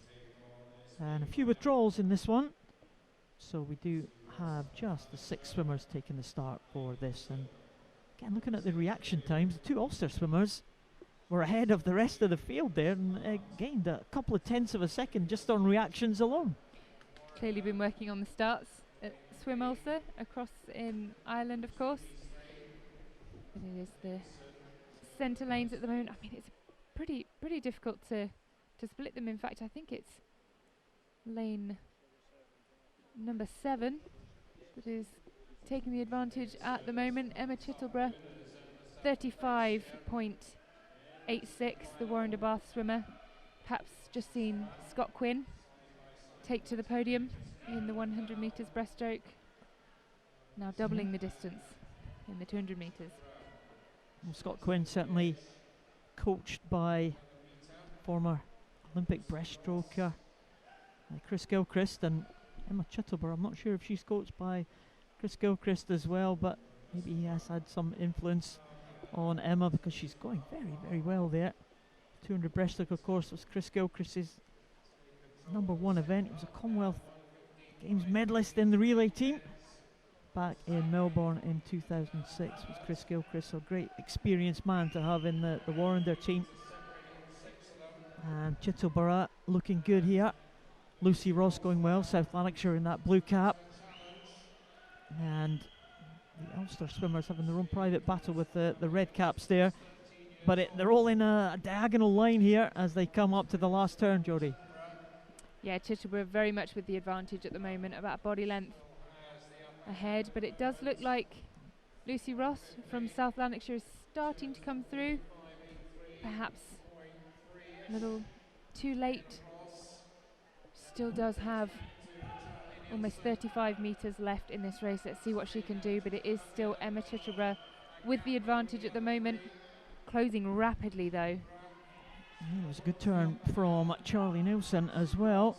She has brought herself back into contention here with the green cap of Nova, but it does look like Emma Chittleborough may well just have enough to hold off Lucy Ross and Charlie Nielsen. It's going to be close between these three, but Emma Chittleborough stretching away here as she gets into the last 5 metres. It is going to be a win in this B final for Emma Chittleborough in 2:36.21. A big improvement again on the entry times for all 3 swimmers, as Lucy Ross 2:37.18 and Charlie Nielsen in 2:37.67. So good stuff there. Emma Chittleborough again took it out and held on. She doesn't even look that tired either. No. No, great swim. As we were saying, it was a very brave performance actually. You know, going out that hard, you've got to trust in the fact you've got the back end to hold on. But she seemed to be almost gearing up in that last 25 metres and bringing it home, stretching in the last sort of 10 metres or so and taking the win there. See the confirmation of the results. Emma Chittleborough 2:36.21, Lucy Ross 2:37.18 taking the silver, and Charlie Nielsen finishing off those podium positions with bronze. Well, that was the B final. We'll go on to the A final. And first to lead them out, it's Lauren Russell-Smith from University of Stirling in lane number 9. Hayley Monteith on her way out from Edinburgh University. Amy Bell, young 16-year-old from City of Sheffield. There's Katie Robertson coming out now. Very tall figure of Katie Robertson, junior swimmer from South Ayrshire. Emily Jones out for Edinburgh University. and Geary's Orla Adams in lane number 2, making her way over. From Bergen, Ariel Brathen, visitor from Norway, of course. Cara Hanlon from Edinburgh Uni goes in lane number 3. She's been on good form this year, Cara Hanlon.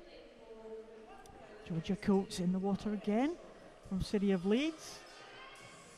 And can anyone catch the lady in the centre, Loughborough University's Molly Renshaw?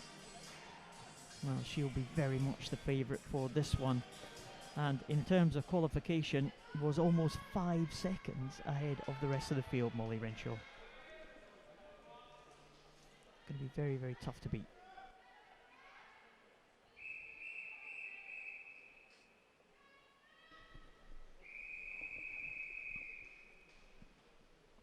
We saw Chloe Tutton swim at these championships as well. This breaststroke swimmer who's had a fantastic year. Molly Renshaw. Well, we'll see how she goes. See if she can go faster than this morning. 2:26.84.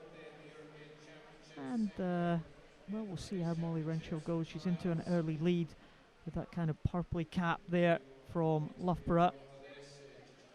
And pretty close at the start, but Renshaw does have the advantage, and what a superb stroke that is for Molly Renshaw. Yeah, it's all about the glide with Molly. You know, she absolutely utilises that time under the water. It's typical of a 200 breaststroker, having that longer, smoother stroke. You know, the sprint events, you try and turn over the stroke rate a little bit faster. But she's so good at holding her rhythm and holding the stroke throughout the race. So yeah, we'll expect to see her really dominate here. She's already put 2 body lengths between herself and the rest of the field, but we can expect that to extend as she gets into the latter half of this race. Molly Renshaw will lead them into the halfway point in 108.94. Good split there from Molly Renshaw. Ariel Brathen, the Norwegian swimmer, 112.02 in second, and Cara Hanlon in third in 112.63.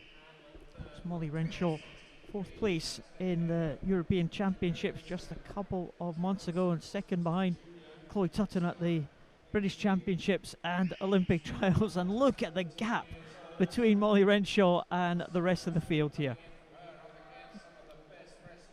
Yeah, so pleased for Molly this year, finally making the Olympic team. Of course, she was just missed out in London. Really difficult time for her. But of course, she's gone from strength to strength since then with the Commonwealth Games in 2014, and now back in the same pool, of course, where the trials were again for Rio, but looking every bit the polished professional today in this 200 metres breaststroke. And she's coming into the last 15 metres now. It is another fantastic swim here from Molly Renshaw. We'll keep an eye on the clock, but Molly Renshaw is going to take this one. There's no one else in sight here as she comes into the finish in 2:23.96, and that is an excellent time there from Molly Renshaw. Only a second and a half outside the British record. Fantastic swim. She'll be so pleased with that at this point in the season. I know we keep talking about it, but they are in hard training. You know, they're not going to be tapered off, and the taper makes a big difference. You know, the muscles, you need time to rest. They will be much sharper when it comes to race day. And fantastic swim for her. Really pleased for Molly. Wow, that was excellent, wasn't it? 2:23.96. Well, the breaststroke swimming for the women has been absolutely sensational at these last couple of days here at these championships. Molly Renshaw very close to the British record, of course, now held by Chloe Tutton. Well, we've seen some good swims here as we move to some more presentations, and as Jodie checks the Twitter feed to see all the messages coming through, just leaps onto the Twitter. Yeah, just as a reminder, it is hashtag SNSC16. Scottish Swimming, of course, tweeting, sending through videos. The last one 7 minutes ago, Ross Murdoch secures his hat trick, and it's a short interview with him. So if you want to hear from Ross, obviously we've just seen him on the podium, jump on the Twitter, hashtag SNSC16. presentation party is out. It's Lucas Schreiflin, the bronze medalist, ahead of Niels van Oudekerke, the men's 200 backstroke, of course. And there is Joe Hume taking that gold medal. Good swim from Joe Hume, Bath University, 201.20. Very pleased with that one. Finlay Deans is the Scottish champion and the winner of that four-way battle for the junior title in the B final was Scott Gibson of South Lanarkshire. Another title. Is he going to shake hands, or is he was left hanging there by the medal presenter? Pied. Yeah, God. He won't mind. He's got the junior medal in that four-way battle. And then the women's 200 metres breaststroke we've just seen. These swimmers, of course, and you know, we talked about men's breaststroke in Britain being very strong, but the women are now starting to make strides, aren't they? Definitely. I mean, breaststroke as a whole is a huge highlight at the moment for British swimming. Just seeing Orla Adams there taking the bronze medal, and Georgia Coates, of course, she's already swum this evening in the 400 metres freestyle. Another silver medal for her. That's Molly Renshaw looking delighted with that one. Rightly so. Orla Adams taking the Scottish senior title. Coming in beside Molly Renshaw, there's the three medalists.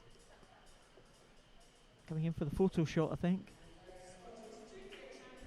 Junior champion is the tall figure of Katie Robertson.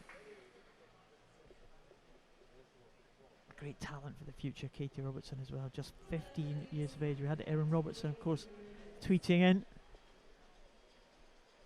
And she'll be rooting for Katie, I'm sure.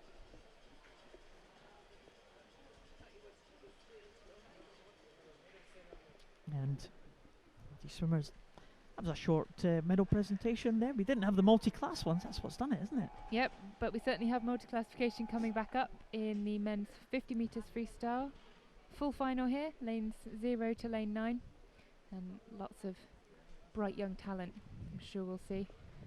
Shots of the crowd there, enjoying this evening's session. Anyone you recognise there?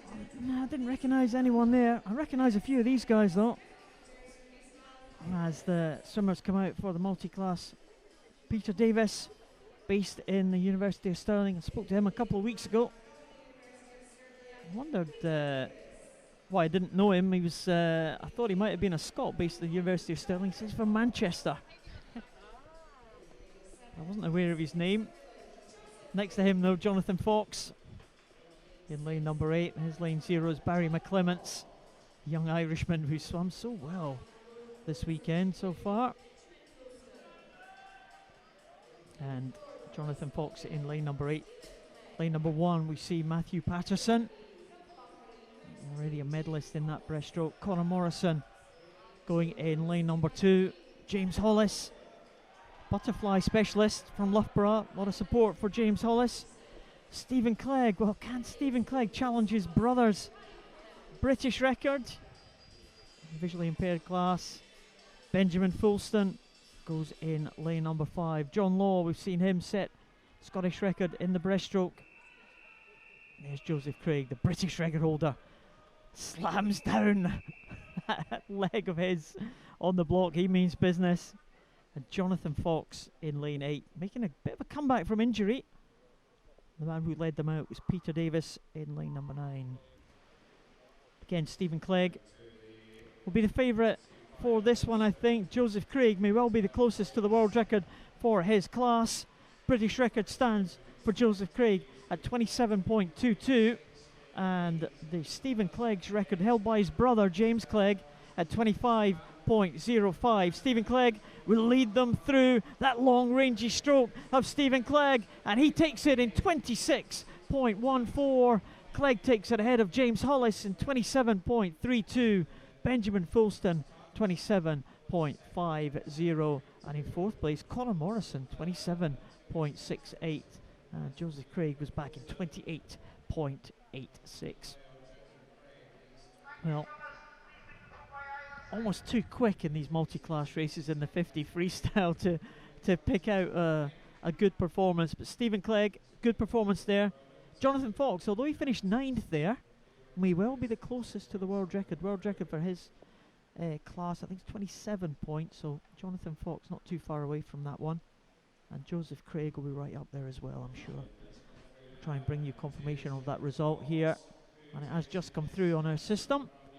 And yep, Conor Morrison it is actually who gets up for the bronze medal position. Joseph Craig the silver, and it is Jonathan Fox, the gold medalist, the man on the comeback trail after, well, almost 3 years out from injury. Coming back with a vengeance here, Johnny Fox. B final of the men's 50 freestyle, making their way out to the blocks. Splash and dash, they say. Jodie, you like this 50 freestyle event, don't you? I do indeed, yep. A long time ago when I was swimming, I used to enjoy a good 50, but see there just in your shot in lane number 1, Callum Jarvis, typically known for his 200 metres freestyle, so see what he can... Oh, the full lineup, Greg Watson, Callum Jarvis, Daniel Carranza from Mexico, Gleb Anachev from Israel, Jack Thorpe in 4, Curtis Coulter, Callum Bain, Owen Morgan, Lawrence Fireman's from Vlaams, and Grant Quigley, nearest to us from Stockport Metro. All these swimmers swam 23 point in the heats this morning. Jack Thorpe was the fastest in 23.27, and look at that. You just cannot tell. There is so much splash going on there. But who has got the edge here? It may well be Jack Thorpe again in lane number 4. Also going well is Carranza in lane number 2. And in 3, Ionachev. And it is Jack Thorpe in 23.14. He takes that one. 0.16 ahead of Ionachev from Israel in lane 2, and Daniel Carranza in lane number 3, the Mexican swimmer, 23.37. But really, you just couldn't tell what was going on there towards the end, could you, Jodie? So much splash going on. I think that was the definition of a blanket finish. Absolutely could not tell it. You know, the scoreboard was the judge there. But brilliant swim from Jack Thorpe, a little bit quicker than this morning. 23.14. Great win from him in the B final. As we move on now to the big guns in the A final. Well, we were looking at the Israeli swimmers that were qualifying there. We think there might be a chance for some people to qualify for this one as well, to achieve that Olympic A standard. Swimmers in this one, Kieran McGuckin from Edinburgh University in 0, Sabatier Orr from Maccabi in lane 1, Tom de Boer from Dolphin in 2, Marion Chiruti from Maccabi in 3, Jesse Poots from Aquarine in lane 4, Jeffrey Chia, the winner of the 100, the Hong Kong swimmer, goes in lane 5, Jasper Arendts from Vlaams in lane 6, David Cumberledge, Edinburgh Uni in 7, Ben Schweitert from Royal Dutch in 8, and Richard Schaefers from Edinburgh University. He goes in lane number 9. The Scottish record holder in the outside lane. And that Olympic A standard, Jodie, 22.27. And only one man was inside that. It was Jesse Poots from Aquarine, the Netherlands swimmer. But we did hear that Jeffrey Chia, the Hong Kong swimmer in lane number 5, may well be looking for that standard. So that's the time to look out for.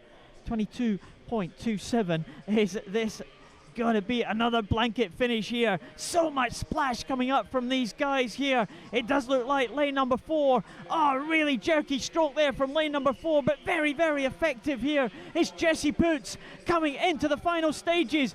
Very fast time from Jesse Poots there, 22.03. He will take it ahead of Chiruti, I think, in 22.56, and Tom de Boer 22.64 ahead of Jeffrey Chia in 22.70, and Jesse Poots 22.03.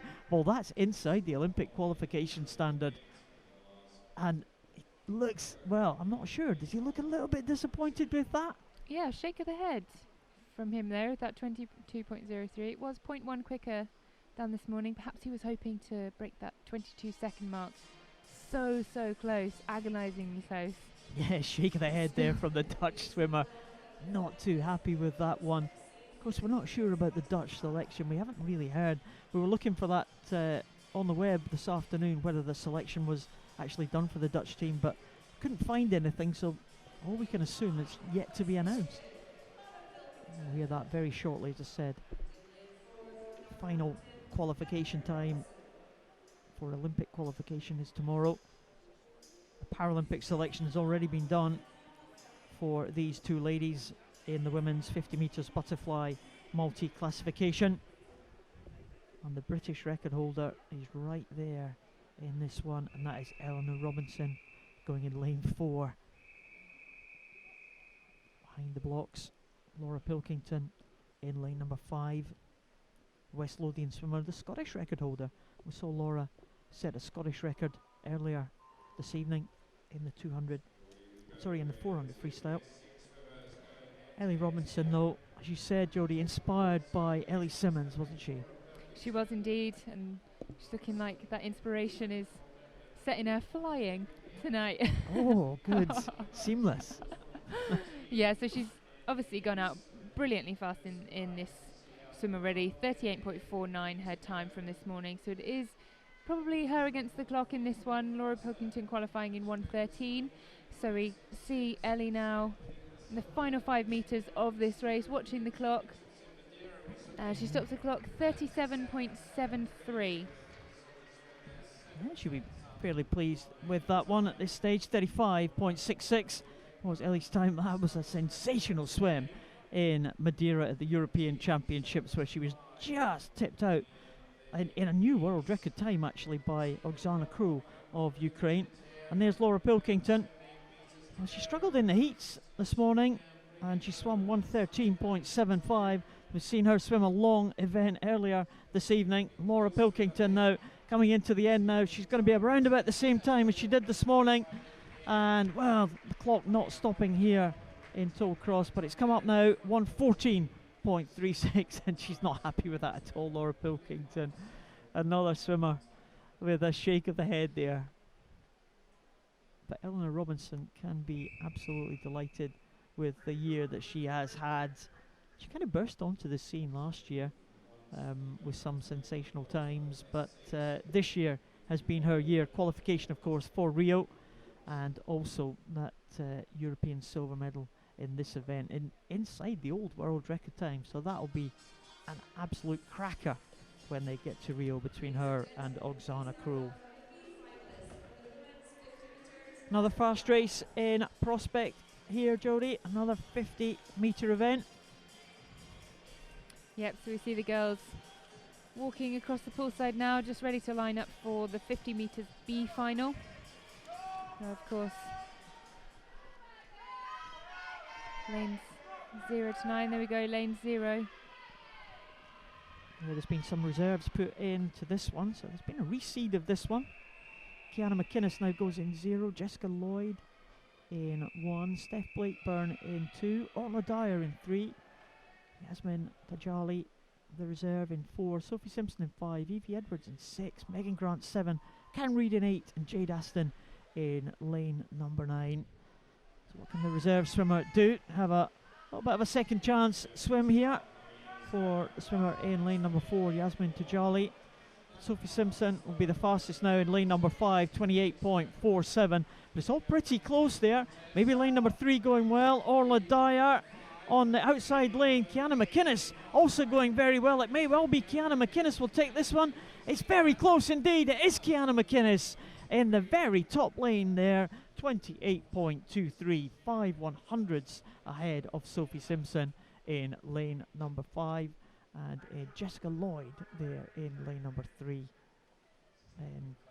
gets in 3rd position. Lane number 1 actually, Jessica Lloyd. So a lot of the action happening there at the top of your shot there, but a good swim from Kiana McInnes. Good swim also from our reserve swimmer in lane number 4, Yasmin, coming in 8th there. So moved up a couple of places. That's all you can do. Just a quick note from the Twitter. We've had a message through from Erin Cummins saying best of luck to Emily Horn in the 50 metres fly final tonight. She goes up just a few moments' time. Yeah, she's coming out now. Leading them out there is Katie Stark, the Warrender swimmer. Next to her is Tane Bruce, of course. There's Jessica Christie. Goes in lane 0 for South Aberdeenshire. Anna Fleming kneeling down there, the only junior swimmer in this one. There's Emily Horn. She goes in lane number 2. One of that great batch of swimmers from Perth City. Sian Harkin, Scottish record holder, University of Stirling in 3. Kim Bush from Royal Dutch in lane 4. That's a Dutch-Belgian tussle there in the centre lanes. Kimberly Bowes. Monica Johansson from Norway in lane 6. Kirsty Simpson back in the water again from City of Aberdeen in 7. There's Tane Bruce. What a swim she had in the 100. Getting under the 1 minute mark. She goes in lane 8. And we saw Katie Stark, the 18-year-old from Warrender, leading them out. So can Tane Bruce cause another upset here? Can she follow up that great time that she had in the 100 butterfly for this 50? Well, the two in the centre, Kim Bush and Kimberly Boys. It's Netherlands against Belgium. Scottish record holder is Sian Harkin. And what can she do here? Well, Scottish record stands at 26.75, and Sian Harkin wasn't too far away from that, but she's behind lane 4. Kim Bush is going to take this one, but a good finish there for Kimberly Bowes, and Kimberly Bowes will take that one for Belgium just by a tenth of a second there from Kim Bush. 26.61 and 26.71 is Johansson in 3rd position from Bergen, and it is Sian Harkin, Scottish record holder, in 4th place. But what a good finish there for Kimberly Bowes of Belgium. Absolutely, the international swimmers are really making a mark in these sprint events at this national championships. We had a chat earlier on in the week about how perhaps Britain need to learn a few lessons from the international swimmers, particularly the Europeans that come across. But yeah, brilliant swim from those girls there. Yeah, just looking down the times of that previous heat, there was only one junior swimmer in that one. It was City of Glasgow's Anna Fleming, and Anna Fleming has broken a Scottish junior record, 27.60. Anna Fleming betters her own record by 0.11 of a second. Great swim there for Anna Fleming, well done. Move on to the medal presentations here for the multi-classification event for the 50 freestyle. And there is the winner, Jonathan Fox. There is the bronze medalist, and that is Connor Morrison. Pleased to be on the medal podium. Joseph Craig on his way to the Paralympics. He takes the silver medal. British record holder. And there's Jonathan Fox, as the Paralympic champion in 100 backstroke. Be trying to defend that title. As I said, Jodie, almost 3 years out through injury, missing a couple of big major championships, but Jonathan Fox just looks in great shape now. Huge testament to him as well. 3 years out of the pool, it's a long time to now be making a comeback so soon after that. It's fantastic. He had to go through surgery, but he's back, he's fighting fit now, and he's on good form. And there's Tom de Boer taking the bronze medal in the men's 50 freestyle. There is Marion Chiruti, the silver medalist, the Israeli swimmer. Going over to congratulate the bronze medalist. That was a close race, but Jesse Boots, well, he wasn't happy, was he? 22.03. I think you're right, Jodie. I think he wanted that 21 second mark. It's cheered up a little now, though, for the medal shot.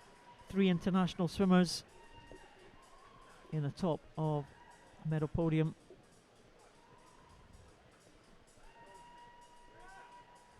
And there's the Scottish champion, well, representative of the Scottish champion there.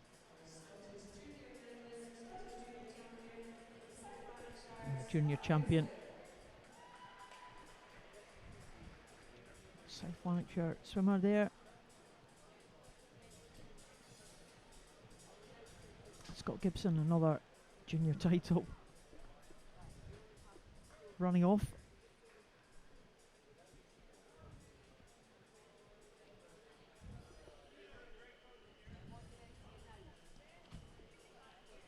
I'm going to kind of slow things down a little bit, Jodie. Got some 800s to come after these medal presentations. We've seen these ladies just get out of the pool here. And that 50 metres butterfly. It ended up as a Belgian-Netherlands tussle there.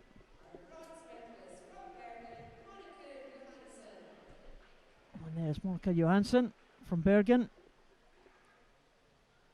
getting that bronze medal.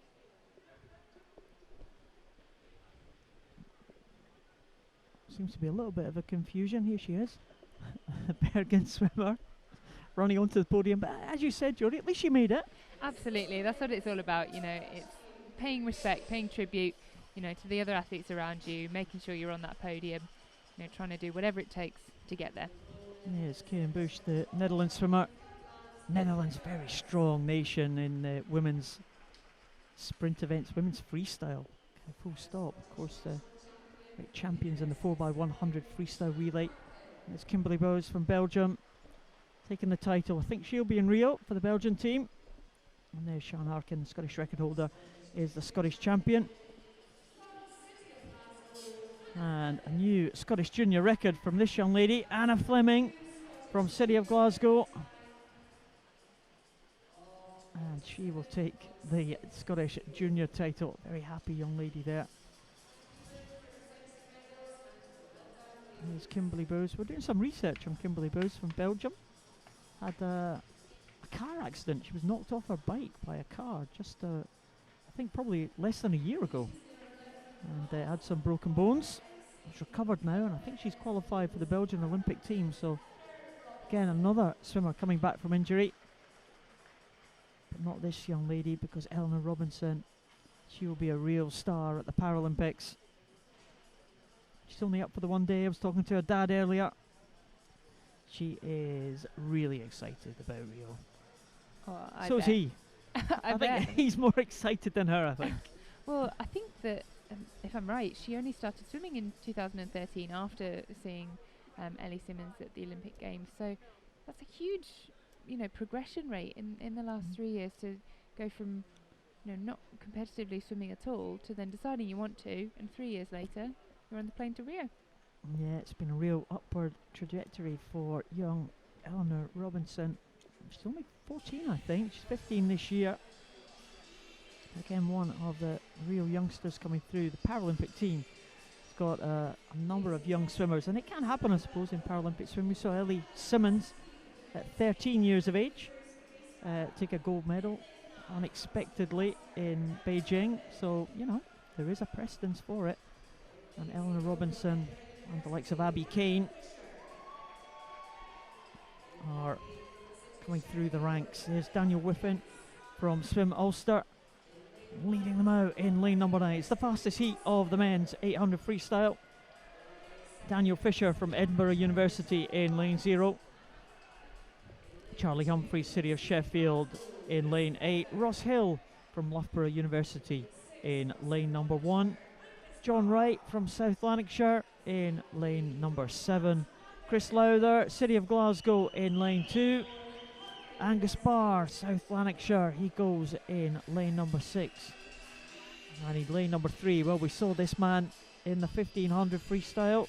Had a great battle. And it's Lander Hendricks Blams, Stephen Milne in lane number 5 from Bear City. And there's Tim Shuttleworth, Loughborough University, going in lane number 4.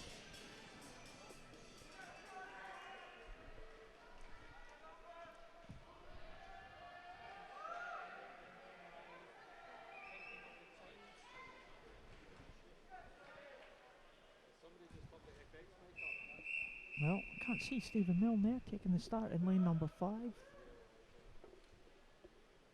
So it looks like we might not have Stephen, that's a shame. I'm trying to look for him at the back of the blocks there, but no sign of him coming out, so we haven't got Stephen Milne in that one.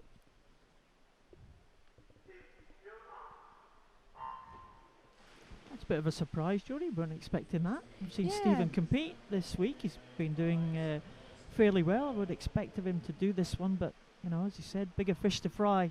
Yeah, I mean, we were really hoping to see him in this one. It would be great to see him and Tim Shuttleworth obviously going head to head. Both of them, you know, it's their non-event. The 800 metres, of course, not an Olympic event for the men. So I think they consider it as a kind of a fun, not a splash and dash. I'm not sure you No. could ever call it that, but certainly for these 1500 metre boys, it is a step down. You know, they can kind of play with it a little bit. You know, there's no official race strategy for them anyway at the Olympic Games, but it is Lander Hendricks at the moment taking it out. Of course, we saw him in that great battle with Stephen Milne in the 1500 metres. Yeah, well, now you might have a similar tussle with Tim Shuttleworth. 55.62 for Lander Hendricks in that first 100. That's pretty fast for an 800. 55.62, not bad. Yeah, definitely. He's taking this one out. See there on the screen, it does look like Tim's a little bit further behind than he actually is. We've mentioned a couple of times as the angle starts to pan round, you can see it's only about a body length there. But in these 800 metres, you do have quite a bit of time to pull that back. And as you say, that was a very quick first 100 metres. So perhaps taking Tim a little bit by surprise there. But we know he's got the endurance in him. He certainly has. Tim Shuttleworth, another one of those swimmers who just really emerged at the Olympic trials, didn't he? That was a bit of a surprise swim to many people. Yeah, it was a bit of a fairy tale ending, certainly for Tim, you know, breaking through onto the scene, and happened to be for the Rio Olympic qualification. What a time to do it. Well, Shuttleworth now is behind Lander Hendricks. Lander Hendricks going really well here. Showing no signs of slowing at this point. Really going out with intent here, Lander Hendricks. We saw him, the Vlaam swimmer. Of course, a pretty strong team. The Flemish contingent that we see here at these championships. They're kind of regular visitors. We've seen them at the Edinburgh International as well. And they've been over the last couple of years. They enjoy their visits here to Scotland. Certainly Lander Hendricks has done pretty well. We saw him again on the podium for the 400. We saw him in the 1500 in the silver medal position. Looks like he wants to complete the set here and to try to take a gold medal this time, and he's doing pretty well here. He's going to go over in around about 254, 253.96. So excellent swim so far, and the gap is, well, almost 4 seconds between him and Tim Shuttleworth, and Shuttleworth is really going to find difficulty pulling this back. Yeah, I mean, this is either a phenomenal swim for Lander Hendricks, or we're going to see him start to tie up. His entry time, 8:07.53. Way, way, way inside that at the moment, if he can keep this going. So we'll see how that progresses. Obviously, we're not at the halfway mark yet. 50 metres to go until they get to that point. So it is all to play for still. There's a lot more of the race to come, but well inside his entry time at the moment. Well, he shows no sign of slowing down, and he's coming up to the 400 mark now. Lander Hendricks. We'll see what he does after he gets past halfway. Yeah, well, 400 time he was obviously looking for, 3:53.40. So we'll just check. See what the Olympic qualifying standard for that is, because Tim Shuttleworth, he's maybe a little bit shocked there by the Belgian swimmer going out that fast. But as soon as they go past that halfway point, then he's realised exactly what the Belgian swimmer, as we did, realised what he was up to. Yeah, he's almost acted as a bit of a pacemaker for Tim. Perhaps, as you say, he gave him a little bit of a shock, perhaps a bit of a nudge in that first 400 metres, but it is all about the 19-year-old from Loughborough University. As we see there, almost 25 metres, 50 metres ahead of some of the rest of the field. Lone swimmer at the moment in your shot. He is, of course, well ahead now of Lander Hendricks, who went for that 400 metre time. We were hoping we'd have a good head-to-head battle there, just as we did with Stephen Milne and Lander Hendricks. It's not going to happen now, because Lander Hendricks is just easing back. He will complete the distance, but probably the others will be starting to come back on him. But I suppose it's a testament to him. He's still clear in second place, even after really slowing down there. And it's left Shuttleworth with, oh goodness, half a length lead at the moment, 25 metres. Just looking at the Olympic qualifying time, which I'm guessing that Lander Hendricks may well have been going for, 350.40 it was, so he was outside that, the Belgian swimmer. So if that was his aim, then unfortunately he didn't quite make it. I wonder if he will try and hold on to his position here to try and get on the medal podium. Lander Hendricks, it's pretty much of a swim down now for him, but look at Shuttleworth go, Jodie. The lead is around about, well, it's over 25 metres, about 26, 27 metres as he goes over there at the 600 mark. Yeah, 6 minutes, 0.97. Consistent swimming from him, that means roughly averaging about a minute per 100. His entry time, 7:50.45, so expect him to be a little way outside of that if the 600 mark is anything to go by, but tough conditions to race out on your own, especially in a distance event. It's difficult to pace yourself. Of course, you can't see the clock. You don't know quite how fast you're swimming. A lot of these swimmers obviously been doing it for a long time. They will have a rough guide. They'll have a feel within themselves of how fast they're going, but always tough when there's no one to race. Yeah, it certainly is. He's just going to try and keep his own pace. He will be going to Rio, be the 1500 freestyle here, so this is pretty much half distance for him. So it'll be a good opportunity for him to try out his pacing, I suppose, for that 1500. He talked about Craig Benson the other night trying out his pacing in the 50 for the 200 breaststroke. That'd be a similar situation for Shuttleworth. Yeah, you could well be right. You know, this meet is a great opportunity for the guys heading out to Rio to really practice things, you know, that they will be doing in the racing. Of course, as you say, 1500 is what he'll be swimming in Rio. The 800 meters now is a good opportunity to try out some different tactics, perhaps, and looking like he's really starting to ramp things up now as he comes into the final 25 meters. Picked up that stroke rate down the final length. And here is Shuttleworth coming into the last 15 now. He is away and clear. He's almost 50 metres clear of the rest of the field. He will be the champion in 800 freestyle. Tim Shuttleworth takes the Scottish Open title in a time of 7:58.85. The fight for second position is it's very, very close between Angus Barr and Chris Lowther, and it could well be Angus Barr taking this one in lane number 6.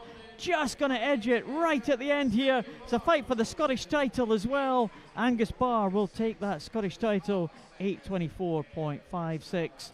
Chris Lowther from City of Glasgow in third position behind Shuttleworth and Barr. And Lander Hendricks, after nearly stopping after the first 400, still manages to get fourth position. Belgian swimmer. He's had a good championship so far. We've seen a couple of them tonight, haven't we? People trying to get their split times. Yep, in that 200 metres backstroke, of course. Just seeing Tim there shaking hands with Lander. Great last 100 from Tim Shuttleworth. He was averaging a minute, as we were saying, 61. He went in his 7th 100, turned into 7:01 at the 700 metre mark. So turned around a 57 in that final 100 metres. Can't be bad at all. Shame we didn't get a good head-to-head battle. I thought we might do that after watching Lander Hendricks in the 1500 freestyle. But in the end, it was a bit of a procession for Tim Shuttleworth, and he takes the title. Shuttleworth, the 800 metre champion. Good tussle for the Scottish title though. Angus Barr winning that one. He'll be pleased with that one, a silver medal as well. And the teams coming out now for the relay events. And we all love a relay. I used to love swimming in the relays here. It's the women's 4x100 metres freestyle. And we have seen some club records being broken over the last couple of nights. Can we get a clean sweep of these? City of Glasgow go in 0. And that's the City of Glasgow team. Lauren Jokes, Camilla Hattersley, Rhiannon Jokes and Victoria Milburn. That's the A team. The junior team is Emma Scully, City of Glasgow, Anna Fleming, Ailey Smith, and Serena Wigerum. Warren de Bath with Katie Stark, Barry Swanson, Megan Briggs and Kimberly Mackay. Just a little bit of a costume issue there for the City of Glasgow team. Someone getting winched into their swimming costume at behind the blocks there. Rachel Sharples, Catherine Johnson, Samantha Caulfield, Gillian Clark for Edinburgh Uni.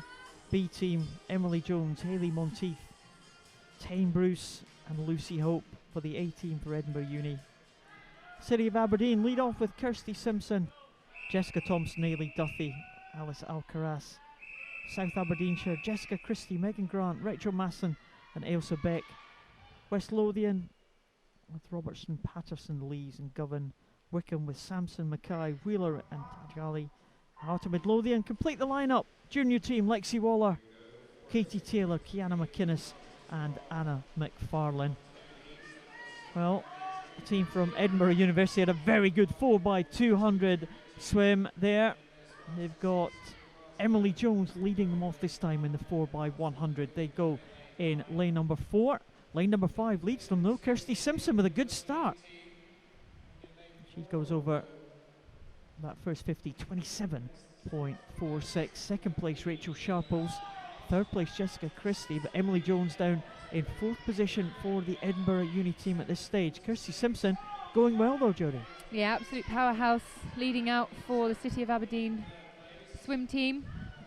Just giving them a nice advantage at the moment.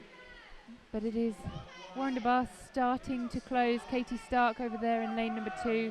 Kirsty Simpson 56.93 as they head into the second leg. It is Jessica Thompson who takes over for the City of Aberdeen, but things starting to level out in those centre lanes. Yeah, lane number 4 now coming back. Hayley Monteith bringing the Edinburgh University A team back into the front of the field now. It's still very, very tight indeed there. But lane number 4 looks like they might have the edge as they go through that 150 mark. Hayley Monteith, 125.79. Catherine Johnson for the Edinburgh Uni B team in second place in 126.23. But Hayley Monteith now stretching away, stretching the lead of that Edinburgh Uni A team. And the lead over the B team now is, well, probably just about half our body length. So Hayley Monteith has brought them back into the lead. Still not much in it, so it's Edinburgh University A team in first position, B team in second position, and Camilla Hattersley had a good swim there in lane 0, bringing City of Glasgow into the medal position. Yeah, Tane Bruce now in lane number 4, really taking things away. Expect to see these Edinburgh University girls stretching things out now. Their entry time 6 seconds adrift of the rest of the field. So we'll look to see them really starting to pull away in the final stages of this race. Of course, Lucy Hope bringing up the rear for that quartet of girls. Very impressive 100 metres freestyler in Lucy Hope, but it is Tane Bruce at the moment that's holding this lead for her team as she comes into the final 10 metres of this third leg. Just one more to go. Tane Bruce handing over now to Lucy Hope in lane number 4. There is Lucy Hope. She takes the anchor leg in second position. Well, Rachel Masson has brought South Aberdeenshire back into contention now. And Ailsa Beck goes on that final leg for them. But here comes Lucy Hope. The Scottish club record stands at 3:49.39. It's held by Edinburgh University. And can that be challenged by Lucy Hope? She's got to come back in a 31 second, or 30 point actually for Lucy Hope. She may well be able to do that. 3:49.39. It looks like Edinburgh University are going to take the gold medal, but can they take the Scottish club record here?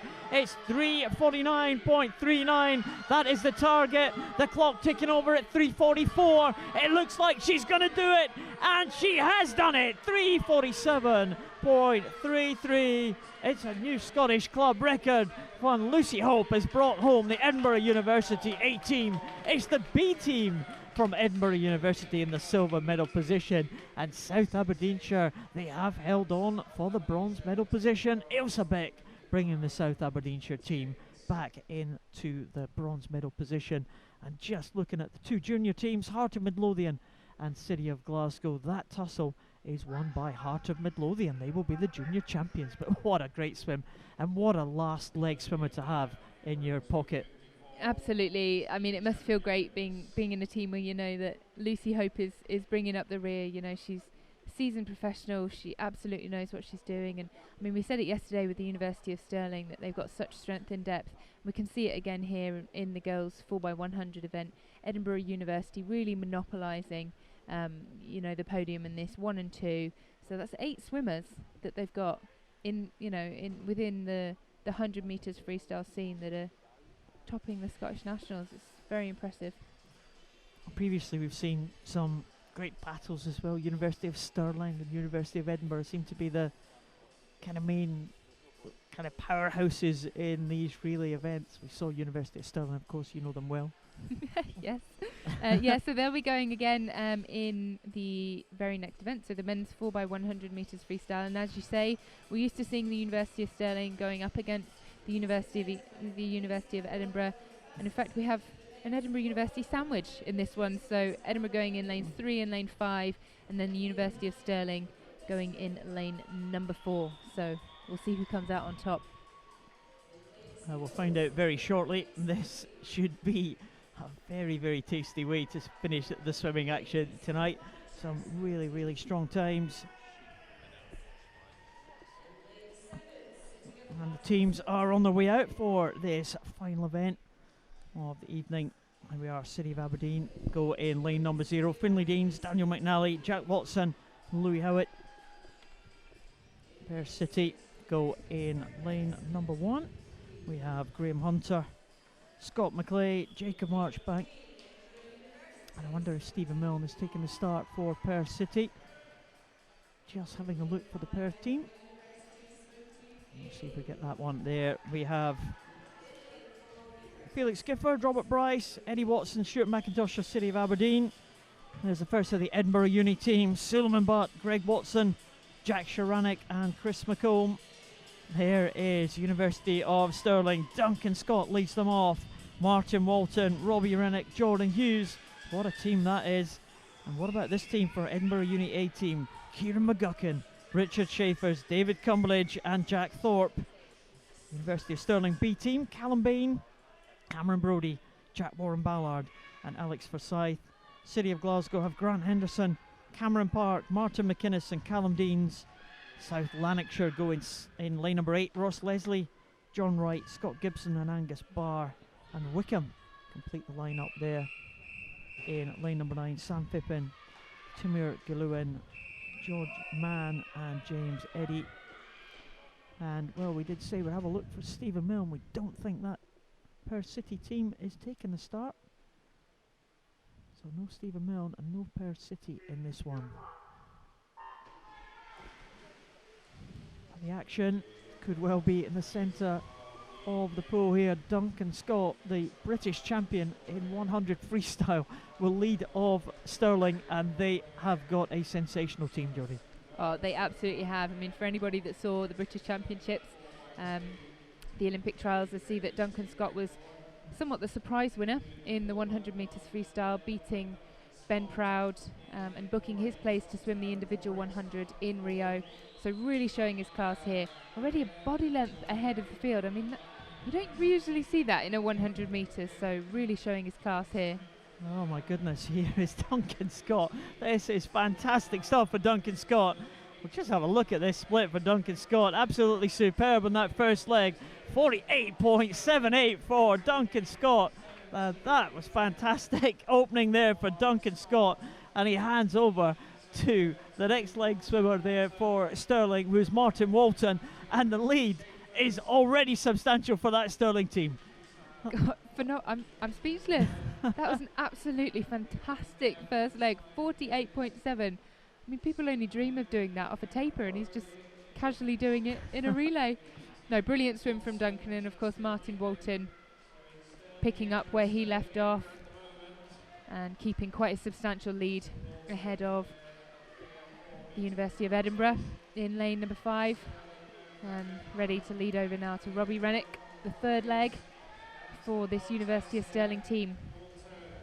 Looked like a good changeover there for Robbie, quite fast there. He goes into the water. Of course, Robbie Rennick, most experienced man on the University of Stirling team. He'll be wanting to win this one for his university team and be wanting to claim another Scottish club record, and Duncan Scott's given them the perfect platform to do that. So Rennick goes over in lane number 4, chased by David Cumberledge. Very strong swimmer, David Cumberledge, Edinburgh University. But Robbie Rennick has the edge by about a second and a half, Jodie, as they come into the final leg swimmer here. Yeah, he's looking good. Nice and smooth. Obviously, of course, Robbie, traditionally a 200-metre swimmer, so coming down in distance for him, really having to pick up the stroke rate here. See as he comes into the final 5 metres and hands over to Jordan Hughes. Jordan, of course, bringing it home for the 4x200 yesterday, where they broke the British club record, and looking good, of course, for another win in this 4x100. We'll see if Jordan Hughes can repeat the feat that he did yesterday. He's been chased all the way by Jack Thorpe in lane number 5 for Edinburgh University, but Jordan Hughes has the lead here as he comes into his final 50 metres. The Scottish club record stands at 3:22.38. Is held by Edinburgh University, and Stirling University would love to take that away from their Edinburgh rivals. And here comes Jordan Hughes. It is going to be a win for Stirling. It's surely going to be a new club record. Jordan Hughes in 3:19.15. And it is a Scottish club record. It's a British club record, breaking that mark from the University of Bath by 0.1 of a second.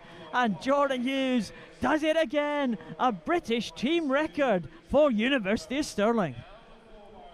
What a performance. I mean, absolutely smashed through that Scottish record. Just over 3 seconds inside. Phenomenal performance from all 4 of those boys. And to get inside that British club record as well.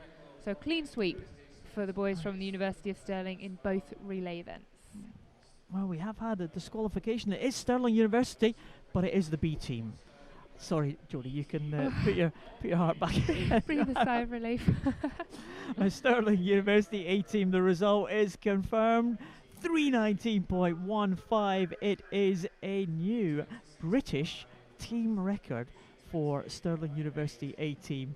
Edinburgh Uni A and B team take the silver and bronze medals position, but that was phenomenal. A great swim as well by Edinburgh University A team, also inside the old club record by some margin. It just goes to show the state of Scottish swimming at the moment, you know, really pushing forward, breaking through the boundaries previously set by themselves. So, you know, it's great when you can always get in and perform better than you have done the last time. But let's just talk about Duncan Scott, that first leg of that 4x100 metres freestyle. 48.78. Absolutely phenomenal. That was absolutely superb by Duncan Scott. He just looked absolutely fantastic there on that first leg. I mean, how fast can Duncan Scott go? Goodness. What do we have to expect when he gets to Rio? I think the great thing as well about Duncan is just that he's so chilled out. Nothing phases him, you know. So he just swam a brilliant time there, and I guarantee he'll be behind the boards just over there chatting with his coach. Just casually. He looked, I remember him swimming in the 4x200 at the Commonwealth Games right here in Tollcross, and he was with the experienced guys, the likes of Robbie and Stephen Mill, Dan Was, and he just looked so young when you saw him on the medal podium. He was just a just like a young kid, really lanky, and but he just performs so well. Absolutely. I mean, he mixes it with the best of them. You know, age definitely is just a number when it comes to Duncan Scott. You know, he may not have the experience that some of the others have, but when it comes to performing, he's absolutely second to none. Presentations are out for the 800 freestyle. There was Chris Lowther, the bronze medalist, Angus Barr winning that close contest to take the silver, and Tim Shuttleworth, the young man from Loughborough University, taking that gold medal position. Real procession for that young man, wasn't it? Almost a 50-metre win in the end. Yeah, real masterclass from him there. As we said, he burst onto the scene last year, but he's definitely here to stay. Angus Barr, the Scottish senior champion. Marshall Illingworth, who swam this morning from South Ayrshire, he takes the Scottish junior title. Congratulated by Tim Shuttleworth. Look forward to watching him in the Rio Olympic Games very shortly. And the two Scots who are fighting it out for that Scottish title. Angus Barr winning that one. South Aberdeenshire team right next to us, cheering away. Yeah, great support that these guys have had throughout the meet. Every time there's an Aberdeen swimmer, there's always a lot of noise from next to us. Team of Jessica Christie, Megan Grant, Rachel Masson and Ailsa Beck. They are the bronze medalists. Chafton Edinburgh University B team. Just as you said, Jodie, showing the strength of the Edinburgh Uni girls. Great performance by that B team. Rachel Sharples, Catherine Johnson, Samantha Caulfield and Gillian Clark. They are the silver medalists. And what are the A team up to?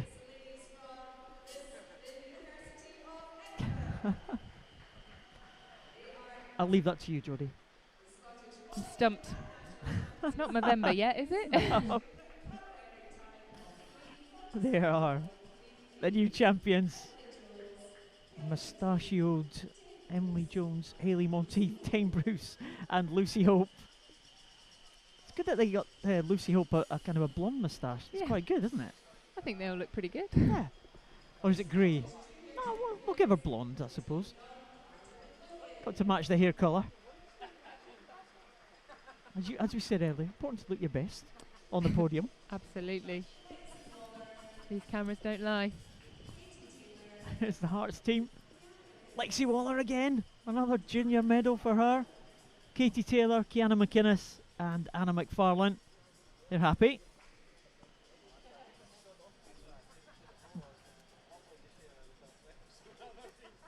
Well, we're going to find out what they were up to. That's going to be on Twitter. How are we doing with the tweets, Jodie? You haven't got much longer. One more presentation, then we're off. Yeah, doing good with the tweets. Charlie Atwood just missed out on the medals tonight in the men's 100 metres breaststroke, but great swimming, Charlie. That's from Funky Trunks UK. Thanks, guys, for sending in your support.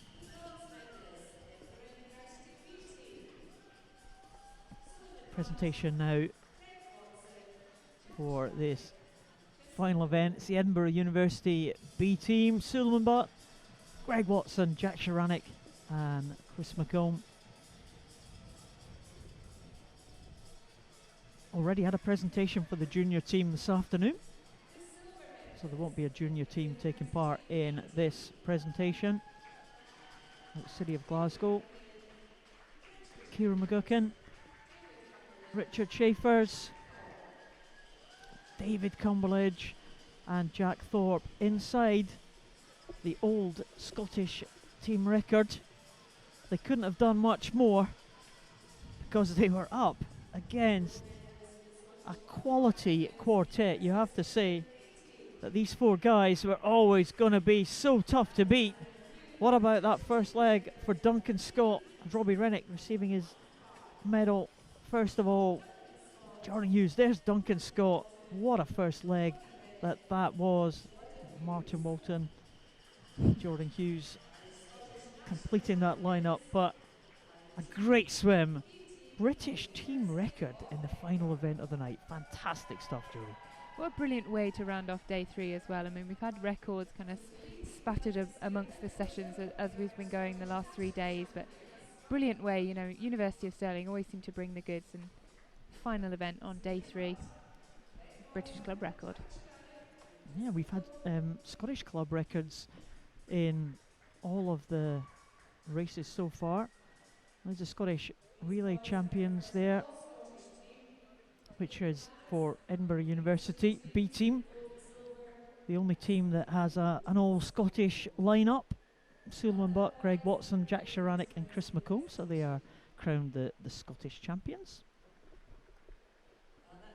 And that is the conclusion of the events tonight, Jodie. It's been another good night, another quick night. Seems to just fly in these when you get these good performances to talk about. Yeah, definitely. I mean, it makes it a privilege for us, you know, to be able to be commentating on swims like this. You know, the swimmers obviously putting in 100%, and yeah, some cracking performances, particularly from the likes of, you know, Molly Renshaw, really putting in a good shift in that 200 metres breaststroke. You know, perhaps unexpectedly, she looked really, really happy as she got up on the podium, and it's just a fantastic sign, obviously, as we look ahead to Rio. You know, some of our British swimmers really in the best shape of their lives. And you are off to Rio as well, yourself, to spectate? I am. I'm really fortunate that I've managed to book a flight over there and get some tickets for a couple of the events for the guys that are going to be out there. I'm really looking forward to, you know, obviously watching the GB guys swim, but I think for them, obviously, their journey starts in 3 weeks' time, heading off to the preparation camp out in Brazil. So, yeah, it's just around the corner. Well, you're not with us tomorrow night? I'm not. I'm really sad about it. After the way that the swimming's been going, you know, it's been absolutely fantastic to be here, obviously commentating with yourself, Paul, and to be kind of spectating on some fantastic swims. So I'm sad not to be here, but best of luck to all the swimmers competing tomorrow. Yeah, it should be a great final day's competition that we are looking forward to. Well, thanks very much for your company, Jodie, over the last 3 days. You've been absolutely superb as always. Have a great trip to Rio. We hope that you get a lot of GB medals to cheer when you go out there to spectate. And we will see you back again, I'm sure, on the live stream at some point in the future for the Scottish Swimming live stream events. We will be back with you with the live stream tomorrow night for the final days of swimming action. My very final thanks to Jodie Maresh for her company over the last 3 days. I've been Paul Noble. We'll be back tomorrow night, same time. Duncan McKinnell will be keeping you company on the live stream tomorrow. So for tonight, it's been a great night of action. And we'll say for the moment, good night, and we will see you tomorrow.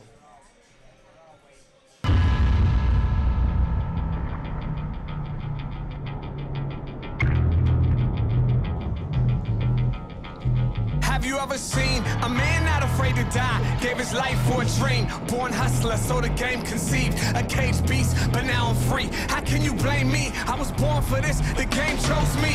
Now I've been training for this my whole life. Carpe diem, seize the moment, right. We gon' turn up and rock plenty ice. This is our time, yeah, I'm about that life. I'm a street dude, teach dudes to think quicker. Would take over the world, but yo, I dream bigger. Never satisfied, I'm trying to be richer. And pour out a little bit for those who ain't with us. Ready, I don't get ready, I stay ready. Cause the consequences is heavy. My man D7 would never quit, even though the thing's heavy. We push like a 7-7 Chevy, boy, ready.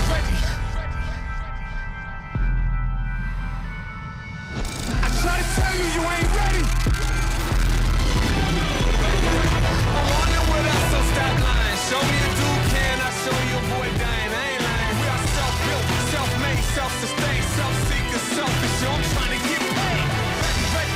My whole clique since 06 was on the bottom, now we running it. Grind hard when the load gets heavy. The money was slow, but now it's ready. You boys is not ready.